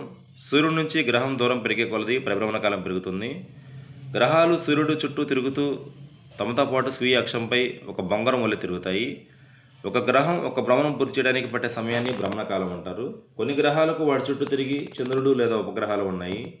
ఏదైనా ఖగోళ వస్తువు మరొక ఖగోళ వస్తువు చుట్టూ తిరుగుతూ ఉంటే దానిని ఉపగ్రహం అంటారు. భూమిని సూర్యునికి ఉపగ్రహంగా మనం పేర్కొనవచ్చు. సాధారణంగా మనం భూమిని సూర్యునికి గ్రహంగా పిలుస్తాము. గ్రహాల చుట్టూ తిరిగే వస్తువులను మనం ఉపగ్రహాలు అంటారు. చంద్రుడు భూమికి ఉపగ్రహం. భూమి చుట్టూ తిరుగుతున్న అనేక మానవ నిర్మిత ఉపగ్రహాలు వీటిని కృత్రిమ ఉపగ్రహాలు అంటారు. 4000 సంవత్సరాల క్రితం రచించిన ఋగ్వేదంలో ప్రాచీన భారతదేశంలోని ఖగోళ శాస్త్ర అధ్యయనం ప్రస్తావించబడింది. భారతీయ ప్రసిద్ధ ఖగోళ శాస్త్రవేత్తలలో ఒకరు ఆర్యభట్ట. ఆర్యభట్ట ఖగోళ శాస్త్రంపై చేసిన కృషిని అతని ఆర్యభట్టీయంలో మనం చూడవచ్చు. ఆర్యభట్ట క్రీస్తు 499లో 23 సంవత్సరాల వయసులో ఆర్యభట్టీయం అనే గ్రంథాన్ని రచించాడు. ఆర్యభట్ట తెలిపిన భూమి యొక్క వ్యాసం ప్రస్తుతం తెలిసిన దాని విలువకు దగ్గరగా ఉంది. భూమి అచల అనే ప్రసిద్ధ అభిప్రాయాన్ని విస్మరిస్తూ ఆర్యభట్టీయంలో భూమి గోళం అని మరియు దాని స్వీయ అక్షంపై తిరుగుతుందని పేర్కొన్నాడు. ఆర్యభట్ట అంచనా ప్రకారం భూమి యొక్క ఒక భ్రమణ కాలం 23 గంటల 56 నిమిషాల 4.1 సెకండ్లు. చంద్రుడు మరియు గ్రహాలు పరావర్తనం చెందితే సూర్యకాంతి కారణంగా ప్రకాశిస్తున్నాయని చెప్పి ఆర్యభట్ట చెప్పాడు. ఆర్యభట్ట సూర్యచంద్ర గ్రహణాలను శాస్త్రీయ వివరణ ఇచ్చాడు. భూమి యొక్క నీడ చంద్రుడిపై పడడం వల్ల చంద్రగ్రహణం ఏర్పడుతుంది. చంద్రుడి నీడ భూమిపై పడినప్పుడు సూర్యగ్రహణం ఏర్పడుతుంది. ఆర్యభట్ట భూమి మరియు చంద్రుడి మధ్య దూరాన్ని కనుగొన్నాడు. బుధుడు, దీన్ని మెర్క్యూరీ అంటారు. సూర్యుడికి అత్యంత సమీపంలో ఉన్న గ్రహం బుధుడు. సౌర వ్యవస్థలో అతి చిన్న గ్రహం బుధుడు. బుధుడు సూర్యుడికి చాలా దగ్గరగా ఉండడం వలన మనం దానిని గమనించడం చాలా కష్టం. బుధుడు ఎక్కువ సమయం సూర్యుడి కాంతిలోనే ఉంటుంది. సూర్యోదయానికి ముందు లేదా సూర్యాస్తమయం తర్వాత క్షితిజం దగ్గర దీన్ని గమనించవచ్చు. భూమి ఆకాశం కలిసే దృశ్య సరిహద్దును క్షితిజం అంటారు. కావున చెట్లు లేదా భవనాలు క్షితిజ వీక్షణను అడ్డుకొని ప్రదేశాలలో మాత్రమే బుధుడు కనిపిస్తాడు. బుధ గ్రహానికి ఉపగ్రహాలు లేవు. శుక్రుడు భూమికి అత్యంత సమీపమైన గ్రహం. రాత్రిపూట ఆకాశంలో అత్యంత ప్రకాశవంతమైన గ్రహం శుక్రుడు సూర్యోదయానికి ముందు తూర్పున ఆకాశంలో కనిపిస్తాడు. కొన్నిసార్లు శుక్రుడు సూర్యాస్తమయం తర్వాత పశ్చిమాన ఆకాశంలో కనిపిస్తాడు. శుక్రగ్రహాన్ని ఉదయతార లేదా సాయంత్రం తార అంటారు. శుక్రుడికి చంద్రుడు లేదా ఉపగ్రహాలు అనేవి లేవు. శుక్రుని యొక్క అక్షము మీద శుక్రుని భ్రమణం కొంత అసాధారణంగా ఉంటుంది. శుక్రుడు తన అక్షంపై తూర్పు నుంచి పడమర వైపుకి తిరుగుతుంది. శుక్రుడు చంద్రుని వలె కళలను చూపుతాడు. భూమి, దీన్ని పృథ్వీ అంటారు. సౌర వ్యవస్థలో జీవం ఉందని తెలిసిన ఏకైక గ్రహం భూమి. సూర్యుడి నుంచి సరైన దూరాన్ని కలిగి ఉండడం ద్వారా భూమికి సరైన ఉష్ణోగ్రత పరిధి, నీటి ఉనికి, తగిన వాతావరణం మరియు ఓజోన్ పొర ఏర్పడ్డాయి. అంతరిక్షం నుండి చూసినప్పుడు భూమి ఉపరితలంపై గల నీరు మరియు భూభాగాల నుంచి కాంతి పరావర్తనం కారణంగా భూమి నీలి ఆకుపచ్చగా కనిపిస్తుంది. భూమి యొక్క భ్రమణాక్షం దాని యొక్క కక్ష యొక్క తలానికి లంబంగా ఉండదు. భూమిపై ఋతువులు మార్పుకి వంపు కారణం. భూమికి ఒకే ఒక చంద్రుడు ఉన్నాడు, అంగారకుడు. భూకక్ష వెలుపల ఉన్న మొదటి గ్రహం అంగారకుడు కాస్త ఎర్రగా కనపడతాడు. అంగారకుడిని అరుణ గ్రహం అంటారు. అంగారక గ్రహం 2 చిన్న సహజ ఉపగ్రహాలను కలిగి ఉంది. భారత అంతరిక్ష పరిశోధన సంస్థ ఇస్రో 2013 నవంబర్ 5న భారతదేశపు మొట్టమొదటి మార్స్ ఆర్బిటర్ మిషన్ మంగళయాన్ ప్రయోగించింది. మంగళయాన్ 2014 సెప్టెంబర్ 24న అంగారకుడు కక్షలోకి విజయవంతంగా ప్రవేశపెట్టబడింది. తొలి ప్రయత్నంలోనే అంగారకుడు కక్షలోకి ఉపగ్రహాన్ని విజయవంతంగా ప్రవేశపెట్టిన మొట్టమొదటి దేశంగా భారతదేశం నిలిచింది. బృహస్పతి, జూపిటర్ అంటారు దీనిని. సౌర వ్యవస్థలో అతిపెద్ద గ్రహం. బృహస్పతి గ్రహం లోపల 1300 భూములను ఉంచగలిగేంత పెద్దదిగా ఉంటుంది. బృహస్పతి ద్రవ్యరాశి మన భూమి యొక్క ద్రవ్యరాశి కంటే 318 రెట్లు ఎక్కువ. బృహస్పతి దాని అక్షం మీద చాలా వేగంగా తిరుగుతుంది. బృహస్పతి పెద్ద సంఖ్యలో ఉపగ్రహాలను కలిగి ఉంది. బృహస్పతి ఆకాశంలో చాలా ప్రకాశవంతంగా కనిపిస్తుంది. బృహస్పతి చుట్టూ మందమైన వలయాలు కూడా ఉన్నాయి. దూరదర్శన సహాయంతో బృహస్పతిని గమనిస్తే కానీ 4 పెద్ద చంద్రులను చూడవచ్చు. భూమి యొక్క భూమధ్యరేఖ యొక్క తలాన్ని భూమధ్యరేఖ తలం అంటారు. భూమి సూర్యుడిని చుట్టూ తిరిగే తలాన్ని భూమి యొక్క కక్షా తలం అంటారు. భూమధ్యరేఖ తలంతో భూమి యొక్క క్షేత్రము 23.5 డిగ్రీల కోణంలో ఒకదానికొకటి వాలుగా ఉంటాయి. దీని అర్థం భూమి యొక్క కక్షం దాని కక్షా తలానికి 67.5 డిగ్రీల కోణంలో వాలి ఉంటుంది. శనిగ్రహం, దీన్నే శాటర్న్ అంటారు. బృహస్పతికి వెలుపల పసుపు రంగులో శనిగ్రహం కనిపిస్తుంది. శని యొక్క ప్రత్యేకత ఏంటంటే దీనికి అందమైన వలయాలు ఉన్నాయి. ఈ వలయాలు కంటికి కనిపించవు, సూక్ష్మదర్శనంతో మనం గమనించవచ్చు. శనికి కూడా పెద్ద సంఖ్యలో ఉపగ్రహాలు ఉన్నాయి. శనిగ్రహం నీటి కంటే తక్కువ సాంద్రత కలిగి ఉంటుంది. అన్ని గ్రహాలలో అత్యంత తక్కువ సాంద్రత కలిగిన గ్రహం శని, యురేనస్ మరియు నెప్ట్యూన్. సౌర వ్యవస్థ యొక్క బాహ్య గ్రహాలు. పెద్ద టెలిస్కోప్ సహాయంతో మాత్రమే ఈ గ్రహాలను చూడగలుగుతాము. శుక్రుడిలాగే యురేనస్ కూడా తూర్పు నుంచి పడమరకు తిరుగుతుంది. యురేనస్ యొక్క అత్యంత విశిష్టమైన లక్షణం ఏంటంటే అది చాలా వాలుగా ఉన్న భ్రమణక్షణాన్ని కలిగి ఉంటుంది. దీని ఫలితంగా యురేనస్ తన కక్షలో కదులుతున్నప్పుడు అది దాని వైపు దొర్లినట్లు మనకి కనిపిస్తూ ఉంటుందన్నమాట.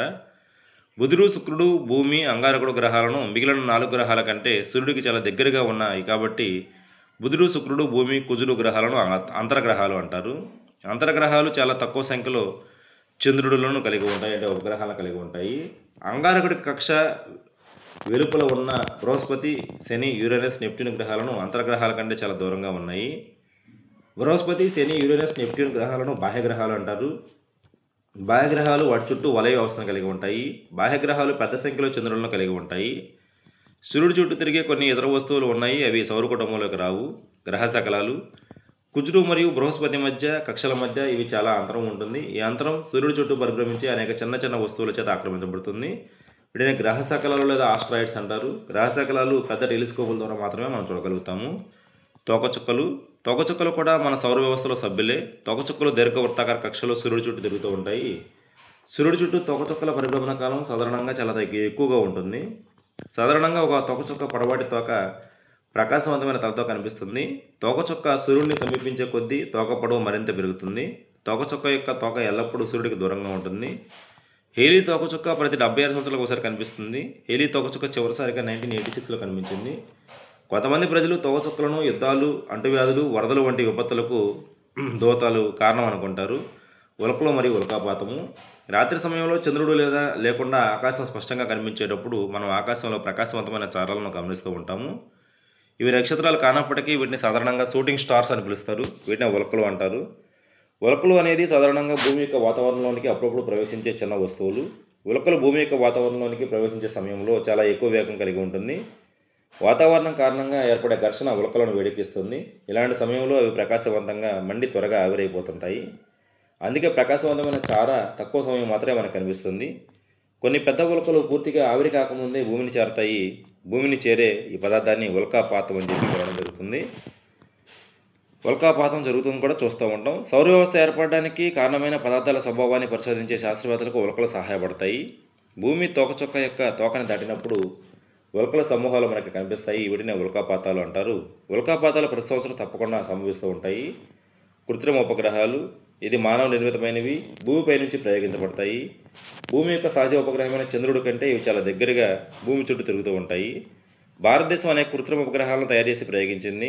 తొలి ఉపగ్రహం పేరు ఆర్యభట్ట. భారతీయ కృత్రిమ ఉపగ్రహాలకు ఉదాహరణ ఇన్సాట్, ఐఆర్ఎస్, కల్పన-1, ఎడ్యుసాట్ మొదలైనవి. కృత్రిమ ఉపగ్రహాలకి చాలా ప్రయోగాత్మక అనువర్తనాలు ఉన్నాయి.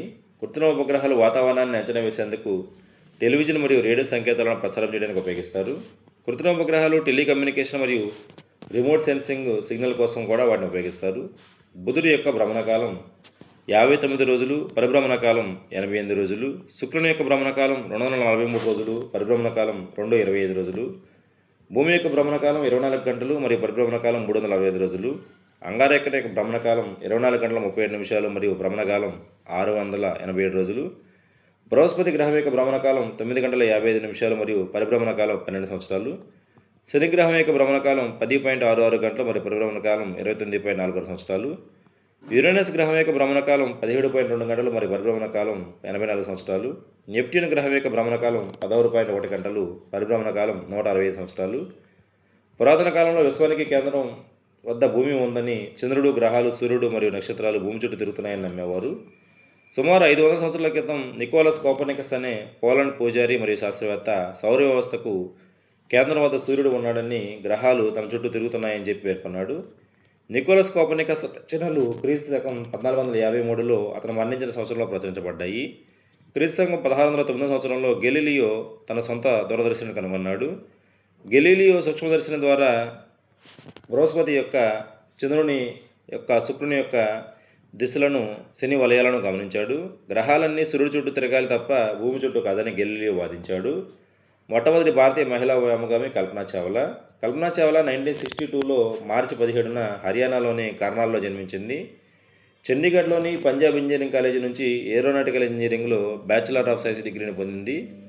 1982లో కల్పనా చావ్లా అమెరికా వెళ్ళి టెక్సాస్ విశ్వవిద్యాలయం నుంచి ఏరోస్పేస్ ఇంజనీరింగ్లో master of science degree, Colorado విశ్వవిద్యాలయం నుంచి PhD పొందింది. 1988లో కల్పనా చావ్లా నాసాలో పనిచేయడం ప్రారంభించింది. 1996లో కల్పనా చావ్లా తన మొదటి అంతరిక్షయానానికి ఎంపికైంది. అంతరిక్షంలో ప్రయాణించిన మొదటి భారతీయ సంతతి మహిళ, రెండవ భారతీయ వ్యక్తి కల్పనా చావ్లా. 2013 ఫిబ్రవరి 1న కొలంబియా స్పేస్ దుర్ఘటనలో ప్రాణాలు కోల్పోయిన 7 వ్యోమగాములలో కల్పనా చావ్లా కూడా ఒకరు. ఇది ఇందులో ఉన్న కంటెంట్ అనమాట.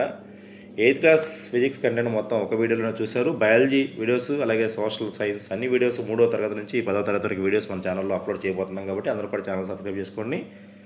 అలాగే వీటికి సంబంధించి ఇండివిజువల్గా ఒక్కొక్క చాప్టర్ పైన ఒక్కొక్క చాప్టర్స్ రాయాలనుకున్నప్పుడు మీకు ప్లేస్టోర్లో శ్రీనిధి ఎక్సలెన్స్ యాప్ డౌన్లోడ్ చేసుకున్నట్లయితే దాంట్లో ఎగ్జామ్స్ అయితే అటెంప్ట్ చేయవచ్చు. Thank you very much.